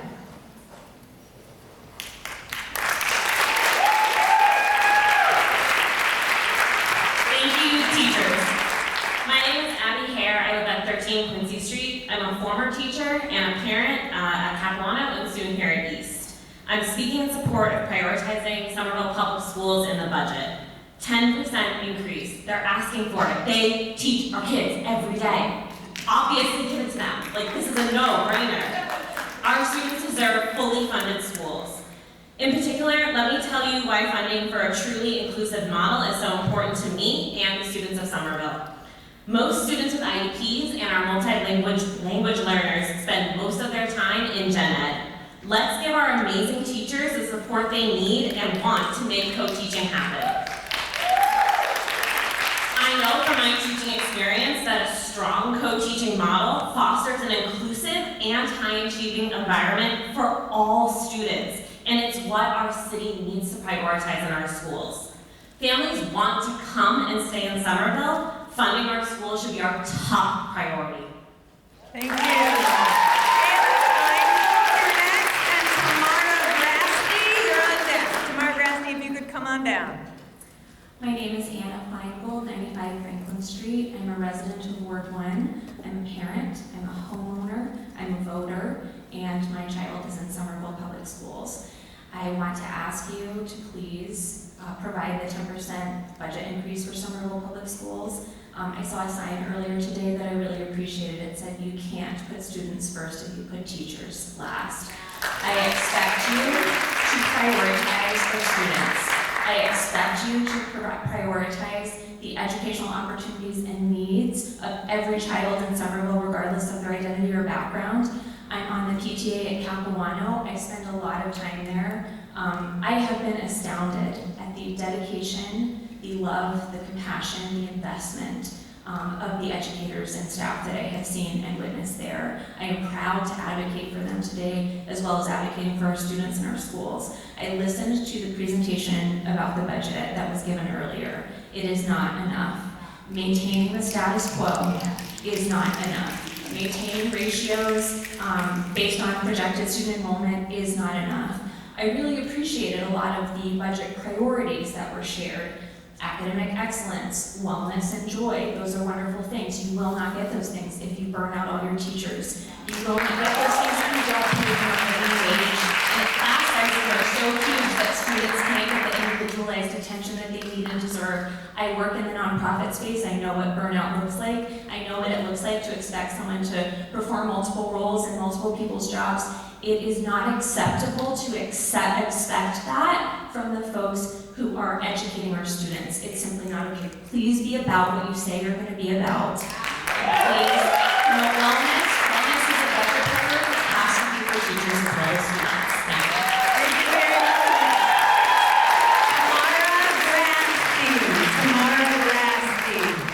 Tamara Grasty. Brendan Buckland, you're up, and Gwyneth Davies, you're on deck.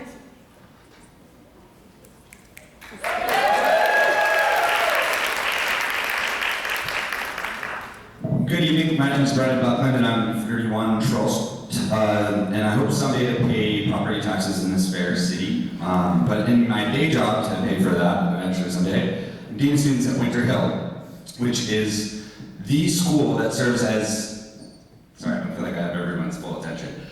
It is the school. That was an accident, I don't know what's going on. Here. It is the school that serves as the object. Restart his time. It is the Winter Hill. Can we start his timer?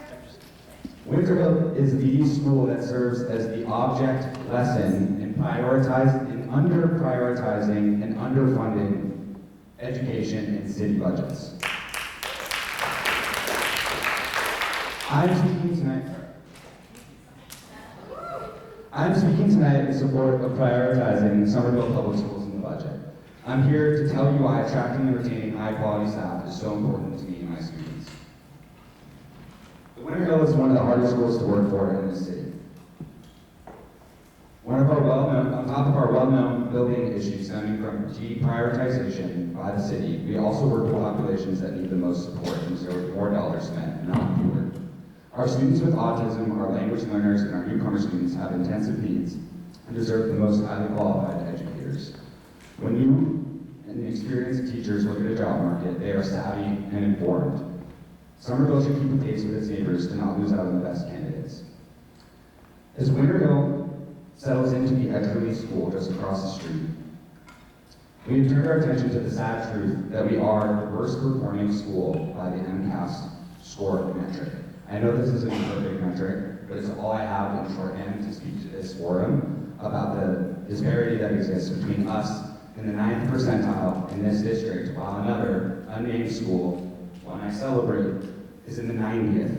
I'll say that again. We perform in the 9th percentile on one metric of academic output, whereas another school in our district is in the 90th.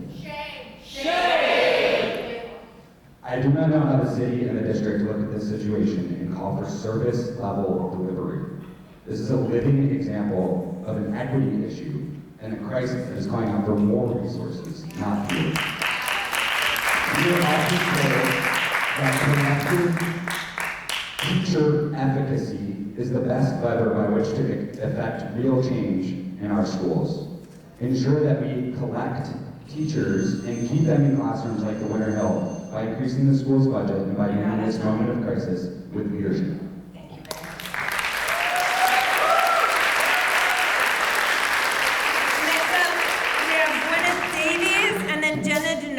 You're on deck. Okay, hi, thank you for letting me speak. I'm Gwyneth Davies. I teach 2nd grade at the Winter Hill. It's the best job on earth. Best kids in the world every year, somehow. It's a miracle. So I want to tell you, first of all, that feeling in the room is like vibrating. It is the feeling of love. It is angry love. It is grieving love. We are here because we love our community, and please know that. A picture of 2 different classrooms. I've worked in 3 districts over my 10-year career. Somerville is the 3rd, obviously. One classroom is a 1st grade classroom where we plant cucumbers in the school garden. We pick them. We learn how to prepare pickles. We do following directions when we make them in the classroom. We sell them at the international potluck dinner and then count the money, learn our money standards, and then bring that money to a charity nearby and learn about our neighborhood using maps to navigate there. Do you see the picture I'm painting here? This is a classroom where we're learning things and we're joyful. And by the way, by the end of the year, all the kids are at or above grade level in their reading scores. Okay, that's one classroom. That's classroom A. Classroom B is a room where a dividing wall has been built in the summer, so there is not room for the students in it. A corner of the room has been shut down because of a maggot infestation, because of the rodents that are dying in the classroom every day. Okay? It's a classroom where students are not getting their services because we are understaffed. And it's a classroom where when the consultant came in, she said to me, Ms. Davies, you are doing everything you can, but you are one person. We need more people. The first classroom had 2 educators and full funding. The second classroom, 1 teacher. We are burning out. Thank you, Ms. Davies. You are next. Daniel Wong, you are on deck. Daniel Wong, you're on deck. This will probably take more than 2 minutes, and I intend to read the full comment because it's from my heart. Good evening, my name is Jenna Denovis, and I'm a Ward 5 resident and an educator for the past 13 years right here at East. I am speaking tonight in support of prioritizing Somerville Public Schools in the budget. That means a 10% increase. Our students deserve fully funded schools. As Superintendent Carmona said earlier, budgets reflect values. The city of Somerville spends a mere 31% of its budget on education. That represents a lower percentage of the general fund than any neighboring city or town, with the exception of outlier Cambridge. Spending this little on our children's education is simply unacceptable to me, not only as an educator who works in this city, but also as a resident of this city. I'd like to tell you why attracting and retaining high-quality staff is so important to myself and my students. Prior to my current role as a math interventionist, I was a 5th grade Unidos teacher here at East for 8 years. During that time, I experienced vicarious trauma from overextending myself without adequate training or support beyond the role of classroom teacher and into the realm of counselor social worker in order to meet my students' social emotional needs. I naively thought that getting out of the classroom and into an academic support role would lessen the extra burden I was taking on and prevent the total burnout Gwyneth was just talking about. I was wrong. As the sole math interventionist at East, home to 731 students, it is logistically impossible for me to serve students in all 9 grade levels at once. I have to make difficult decisions about which grade levels and students I can and cannot support. Thank you, Jenny. Every quarter, there are an average of 15 to 20 students per grade level at East who would benefit from small group math support. Jenna, I am only able to provide support to, in the best case scenario, a third of them. Thank you. In the worst case, I'm only able to provide support to less than a quarter of the students who need me. This breaks my heart and our students.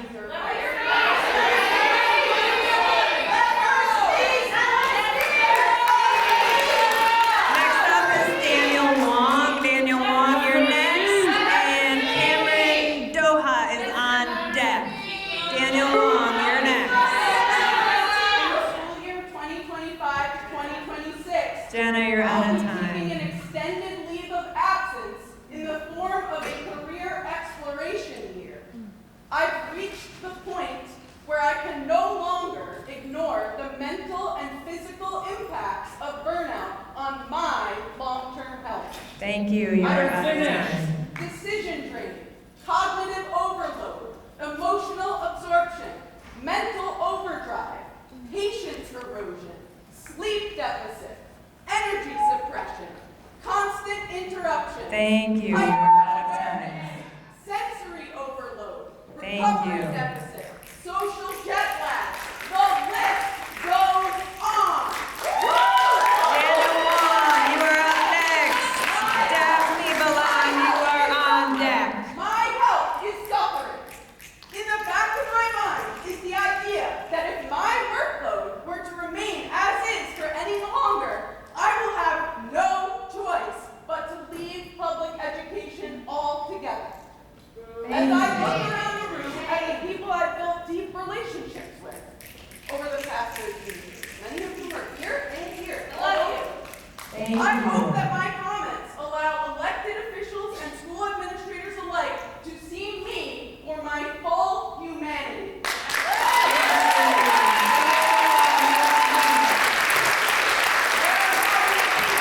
To the national educator burnout we hear about all the time. I am one of them. It is the responsibility of this district administration and our elected leaders to ensure what has happened to me doesn't happen to another educator in our district.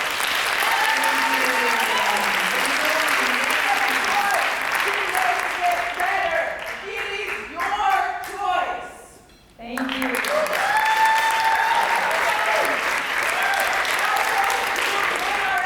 And support the SU's vision for a quality education in Somerville Public Schools.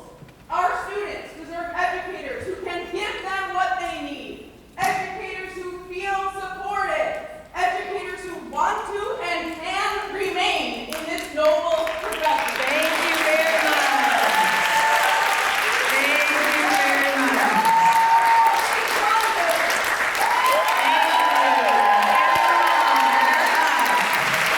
When you are ready.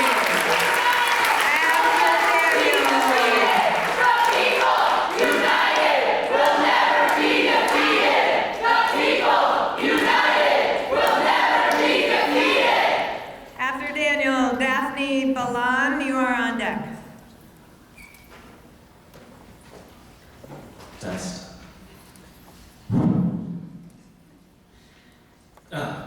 Hello, my name is Dana Wong. I live at 12 Odin Street. I hope one day that I will be the parent of a Somerville student. Today I'm here to talk about justice, because I'm here to ask you, Mayor Valentine, to help our students and pay all of our teachers a living wage. According to MIT, a living wage for a single adult in Somerville is $66,000 a year. $66,000. If you're paid less than that, you're paid poverty wages. In Unit A, there are 24 teachers getting paid poverty wages. In Unit C, all positions are paid poverty wages. In Unit E, all teachers, all positions are paid poverty wages. This is unjust. This is unfair. This is unfair to our teachers and to our students. It's unfair to our teachers because teachers can't fight the projector or the audio system when they're tired and frustrated from driving an hour on 93. Teachers can't provide great emotional support when they've been up all night wondering if they're going to make rent. Teachers can't plan great lessons if they're choosing between groceries and healthcare. Our educators wake up every day to nurture, uplift, and teach our children. Mayor Valentine, please treat our teachers and our students with dignity and respect, and pay all our educators at least a living wage.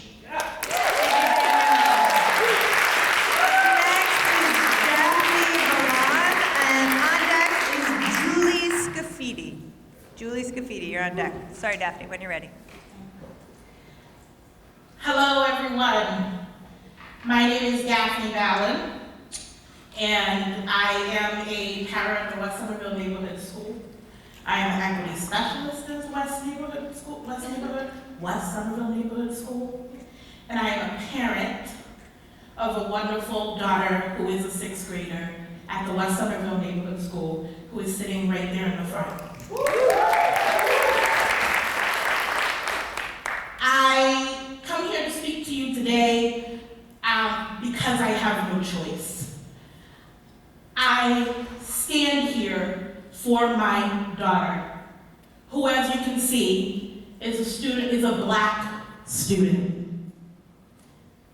When you say no to helping with caseloads to our special educators, you say no to her and many students like her.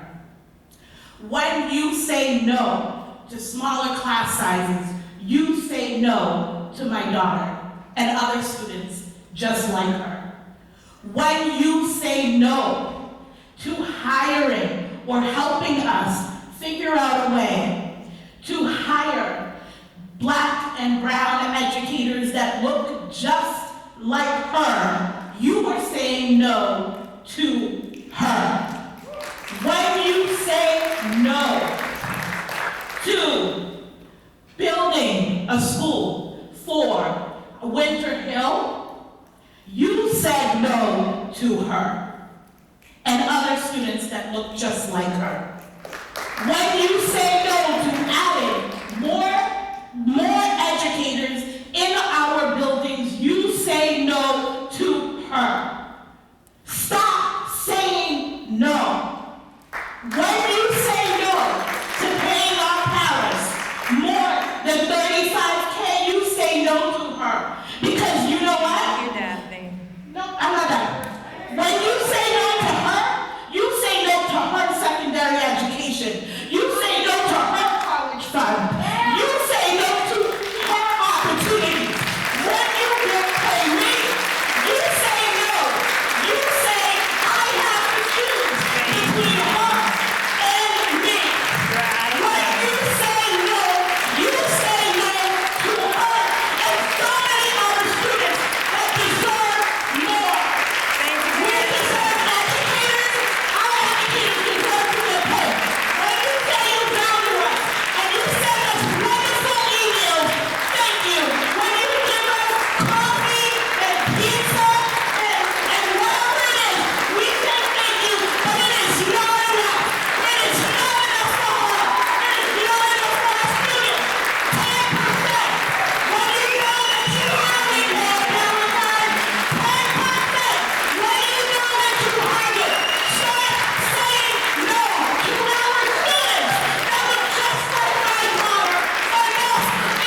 Good evening, my name is Julie Scafidi, and I'm an educator at the Winter Hill.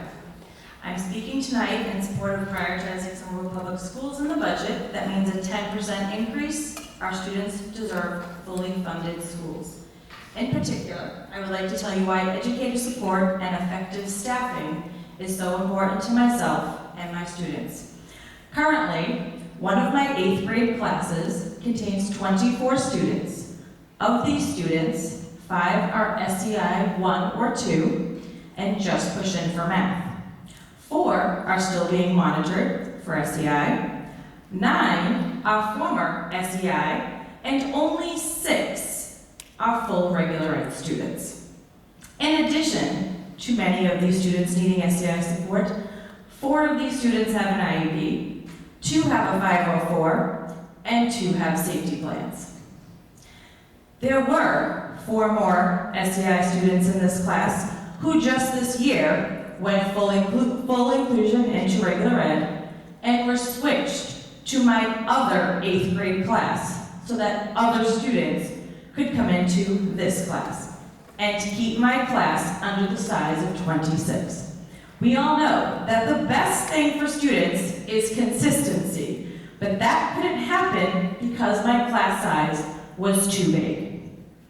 This is a lot of juggling while effectively teaching these students a rigorous math curriculum. I was lucky to have a co-teacher for this class and my other classes from an SEI teacher. However, she was pulled back to the SEI math class because they needed her because we got more students. This has drastically impacted the progress of the class. When I asked if I will have a co-teacher from the SEI program next year to support these students and their success, I was told that it all depends on the budget. Please make this a possibility so that the very diverse Winter Hill students get the education that they deserve.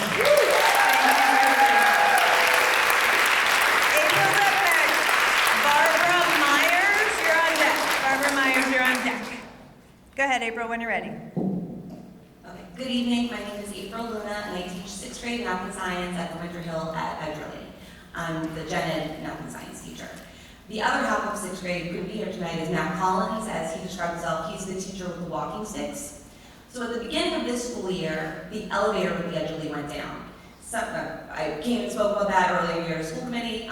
It was not an impact on me, however, it meant Matt could actually not come into the building. So it works now, and now I have a plan. We both tend to work late, so when we leave, he gets in the elevator, and I take the stairs down, wait outside the elevator on the bottom floor to make sure he doesn't get stuck. Because we're just nervous about that happening, and that's what we have to do. So that happened the first 6 weeks of school, so our students missed out on a day of learning with the regular teacher. We had to pull a sub in, I think it was like the 3rd week of school. It was a nightmare that day. In addition to that, I teach math. With parents in the room may know math is different than when we went to school, so it's challenging. It's challenging to keep the kids engaged. When I'm up against that, that's one thing, I understand that. But being up against mice running through the classroom or worrying about clearing my classroom because the DPW is great. I love our morning custodian, Phil, he's awesome. He checks the traps to make sure, but some days he misses it, so I gotta make sure when there's a deceased rodent in one of the traps that the kids don't notice.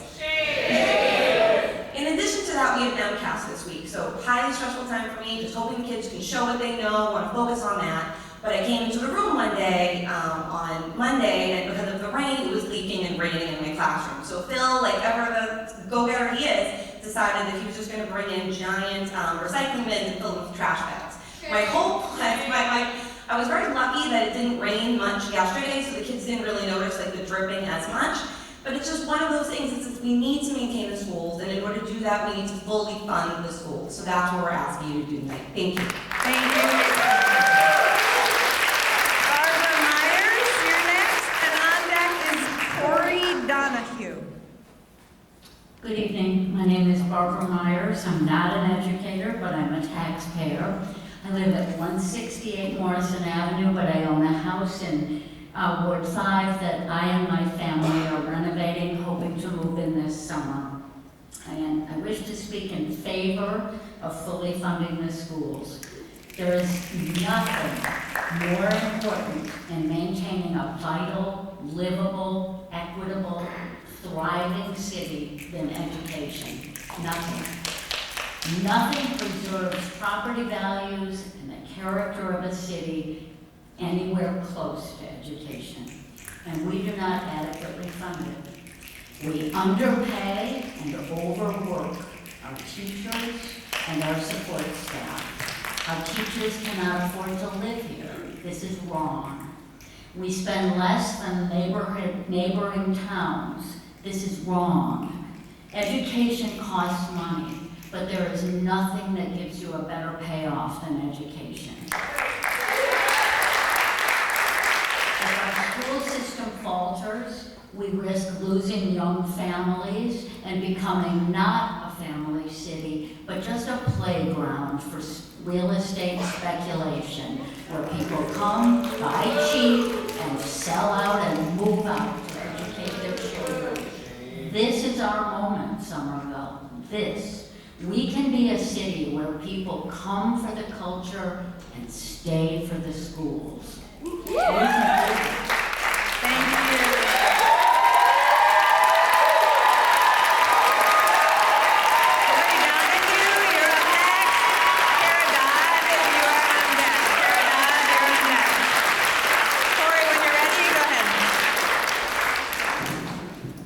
Hi, my name is Corey Donahue. I'm a resident of Ward 2, a parent of a future... Hello? Okay. My name is Corey Donahue. I'm a resident of Ward 2, a parent of a future SPS student. I'm here to urge the city and school committee to prioritize Somerville students in its budget. Our kids deserve fully funded schools, which requires at least a 10% increase from last year. This will allow not only the additional staffing required to support schools, it will enable teachers to get closer to a living wage above poverty wages, which will help us to attract and retain the kind of talent, dedication, and kindness and love that our students deserve. But in addition to staffing and student programming, which many have talked about, I also want to speak on an issue important not just to students and teachers, but the broader community, and that's the quality of our school buildings. The SEU isn't fighting just for wages, they're fighting for our children and healthy and safe school buildings, a core bargaining priority. And despite previously stated support for a plan to improve our buildings, the district and school committee have now rejected the proposals of the SEU to demand healthy and safe buildings within 10 years. Many of our buildings are in need of renovation, some of them in dire need, and the city has no plan to address it. The city has no plan to address our buildings. We've seen the consequences of the deferred maintenance and neglect, which others have spoken to, especially Megan. We all know about the Winter Hill School. When are we going to ensure we're preventing that from ever happening again in our aging buildings? In addition to these extreme safety concerns, on a day-to-day basis, children's learning environments can improve by improved heating, cooling controls in buildings, and improved air conditions. Students spend so much of their childhood inside school buildings, and educational outcomes have been proven to dramatically increase in buildings due to improved student health from healthy ventilation and indoor air quality. Restored buildings are better for our students and teachers' health, our financial health, and the health of our planet. Our students deserve better. Fund the improvement of our schools inside and outside. Thank you. Thank you.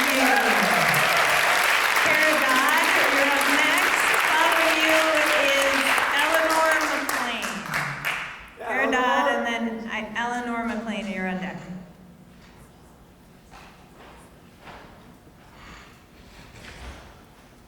Very tall.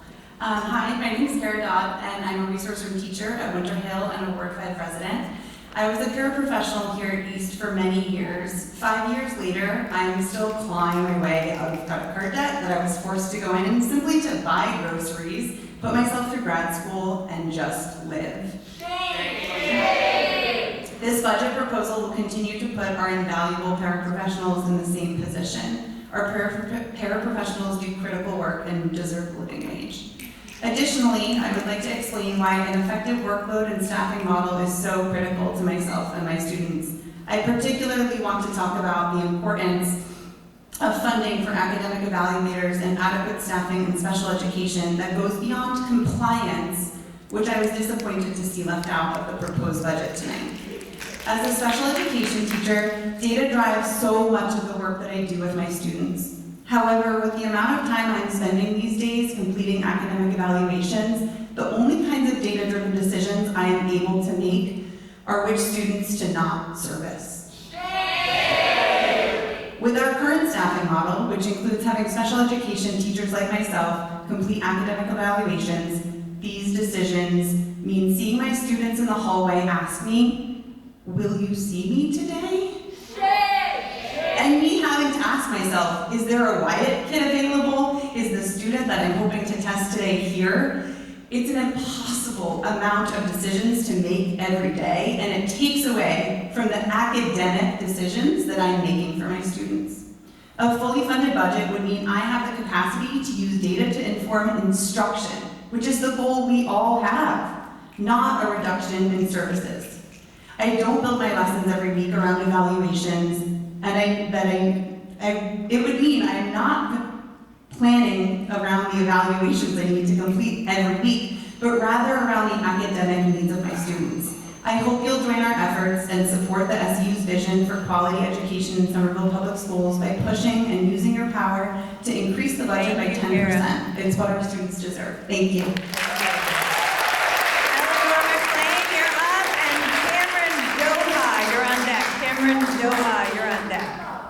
Eleanor, when you're ready. Good evening. My name is Eleanor McLean, and I'm the daughter of 2 teachers, and I'm an educator at the Winter Hill School. I'm speaking tonight in support of a 10% budget increase for Somerville Public Schools.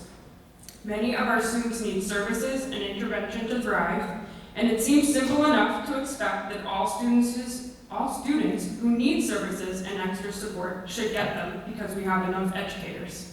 This is not the case. I've witnessed this crisis play out in my classroom. One of my students has gone from being unable to read even the directions on their math work to raising their hand to read the morning message aloud in front of the class. There's absolutely no way this would have happened without the dedication of all the educators that work with them, Kara included, and supports they receive.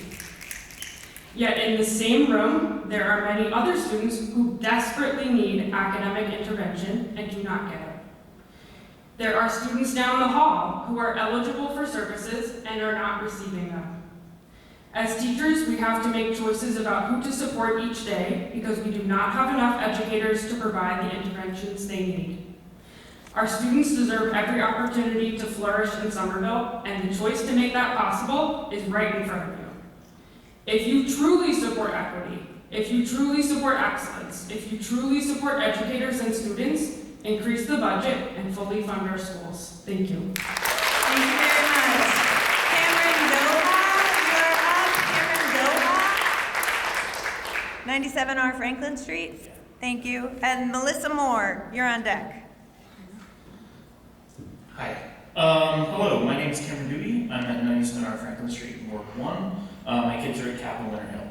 My primary concern is the impact that limited funding has on the district's ability to retain and hire staff.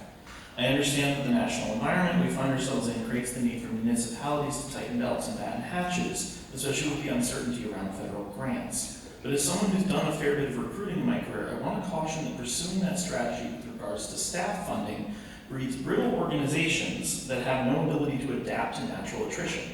Rather, money invested in your people builds institutional resilience, which will be critical in the time ahead. I can't think of a single better investment in community strength than funding the schools. I mean, the Winter Hill staff seems like they hold the school together by pure force of will most days. And maybe that help. This is the reason I pay taxes above anything else. I want to say that again, this is the reason I pay taxes above all other budget items. Get the schools they need, please. Thank you. Melissa Moore, you're up. Ray Woodcock, you're on deck. Ray Woodcock, you're on deck. My name is Melissa Moore. I am a middle school science teacher at the Winter Hill at Edgerly. I'm also a Somerville resident. I could spend my time tonight talking about all of the safety issues that our school building has. However, I've done that about 5 or 6 times, and I won't dive into the fact that we didn't have running water for the last couple hours of the day today. So I'm going to speak about the importance of staffing our classrooms. One of my classes, similar to Julia's graffiti, I get students throughout the year from our newcomer academy. One of my classes has 25 students. Of these 25, 15 are currently classified as multilingual learners.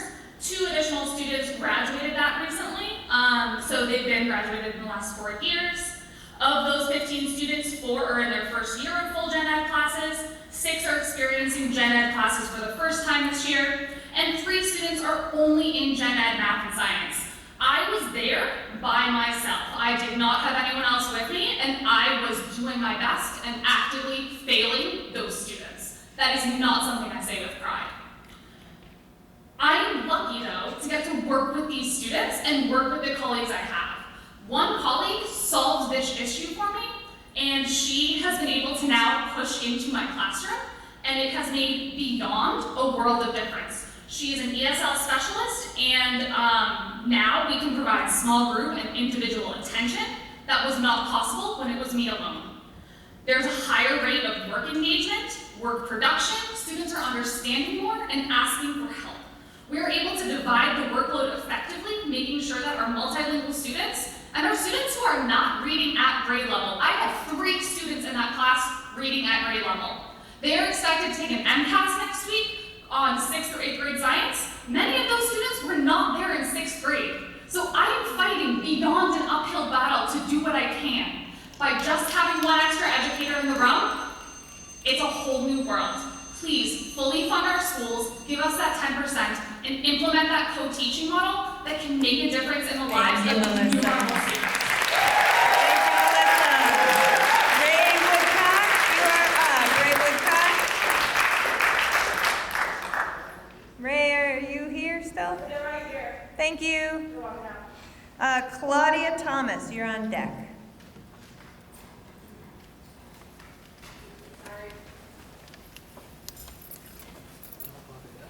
Hi, my name is Claudia Thomas. I work at Somerville High School, and next to me, full circle, is an art teacher, and I'm speaking in support of prioritizing the 10% budget increase to realize a fully funded system. Every time I look through the proposals, I keep coming back to the fact that some of our educational support staff will not receive a living wage for this area with the proposed budgets for next year. That's shameful. Shame. Nobody on the other side of this conversation would agree to live on the wages that we offer these people who are with our children every day, doing vital work, making all of the things we do possible. Kids that need the most support, they're getting that support from those people, but at what cost? At the cost of these people having to choose between essentials, having to make these difficult decisions all the time. A living wage is just common sense. It's the bare minimum. It needs to be the bare minimum if we're going to have a dignified, equitable, and effective system. Please do what you can to ensure that our educational support staff and everyone else receives a meaningful cost of living increase, because we need that. All of our employees deserve a cost of living increase. We can afford it. We need to afford it. It's a slap in the face to veteran teachers that they're going to be taking a pay cut in this economy. It's disheartening to new educators to this district like me to see the commitment to a career here will not be rewarded with the dignity of cost of living increases. I love it here. I want to be here. I want to stay here.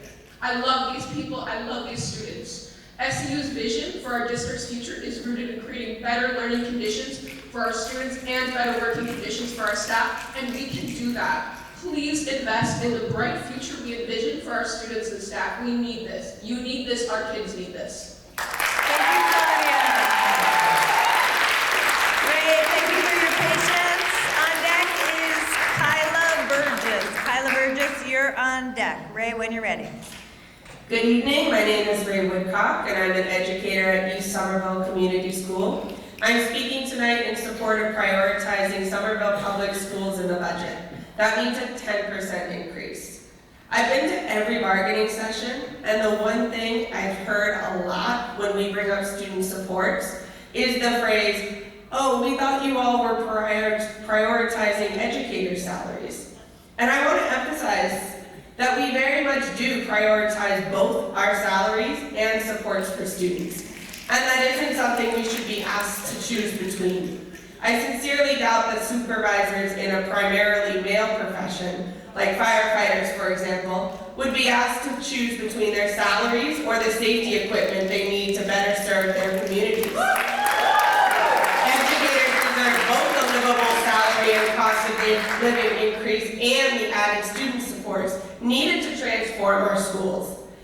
particular, I would like to tell you why the inclusion model is so important to myself and my students. This year I am teaching a 4th grade class with 5 academic IEPs, all performing 3 or 4 grade levels below in both math and reading. In order to grow their skills and access 4th grade curriculum, they require significant specialized instruction and heavy modifications that they are often unable to use independently due to how far behind they are. When a special educator pushes in, they can be successful. But under the current model, my class only receives sped push-in support for half of our math block. That's 20 minutes out of the entire day. This is not co-teaching. The reality of this model means I have to choose between supporting my students with IEPs in a small group or leaving them confused to support the rest of the class. Neither option is great, as someone is always without the teacher support they need to thrive. We can transform the quality of our education system here in Somerville, but we need you to advocate for the 10% budget increase needed to do so. Thank you. Thank you, Ray.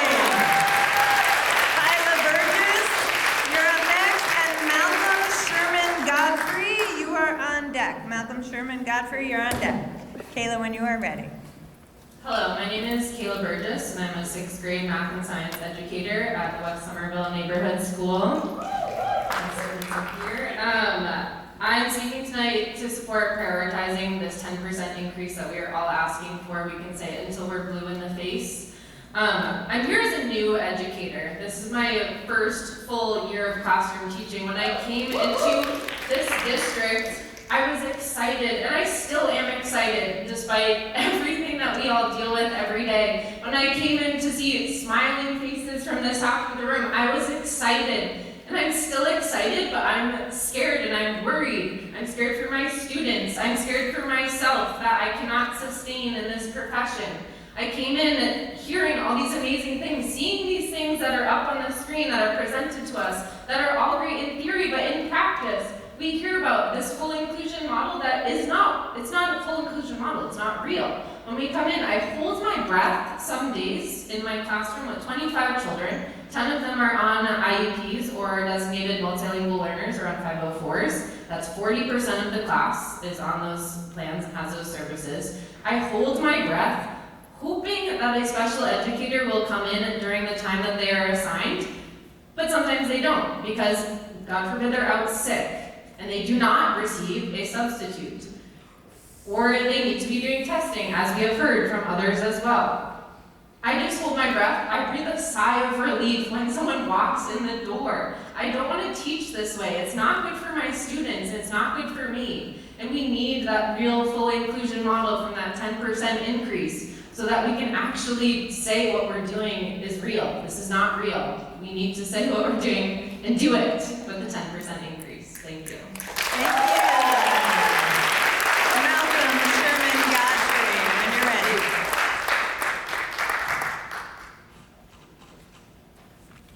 Hello, my name is Malcolm Sherman Godfrey. I use he, him pronouns. I live at 94 Boston Ave in Ward 5. And I'm not a teacher, nor did I have the pleasure of being educated by any of these wonderful people here. What I am is confused. I'm confused as to how, when the city of Somerville wants to hire expensive private contractors to do work that our municipal employees could be doing, we have plenty of money. I'm confused as to how, when we want to eminent domain a piece of land to build an expensive police training facility, we have plenty of money. I'm confused as to how, when that police department blows through its agreed-upon overtime budget for the year, we have plenty of money. And yet, when the educators, the people who are the most knowledgeable and have the most experience with, far more than anybody sitting at these tables, the experience of being in Somerville public schools, when those people come to you and they tell you that we need a 10% budget increase to create the healthy, safe, effective learning environments our students deserve, all of a sudden we're broke? Is that really the version of Somerville that you want to represent?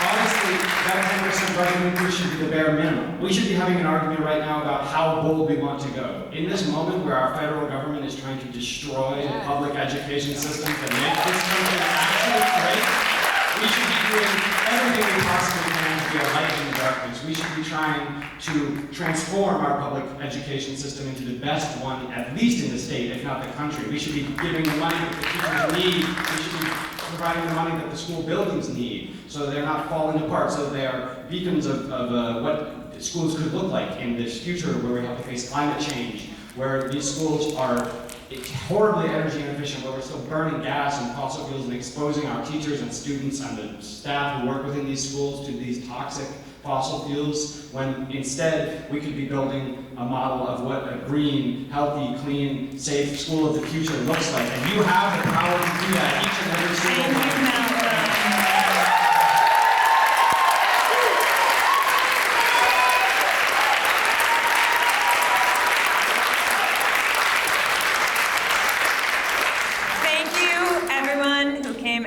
Tonight, whether it was to present a piece of the budget for FY26 or to give comments on the budget, thank you. Almost all of you started your days more than 12 hours ago, and you are still standing for our students, and we are grateful. Thank you. Here's what comes next. Next week, the school committee starts deliberating on the budget. We will deliberate next week, maybe the following week, and then we will vote. So I encourage you, keep reaching out to us. Please let us know what you think. Thank you very much for coming out tonight, and we will see you soon. When's that meeting? I don't know. Wednesday night, what time and where? 7 p.m. Is there public comment? No. Will there be public comment before you vote on the budget? Monday, there's a regular school committee meeting at 7 p.m. Are you deliberating on the budget at that meeting? No, we are not. We're deliberating at finance, but there is public comment at the regular school committee meeting. And with that, we're adjourned. Happy to answer questions. Come on up.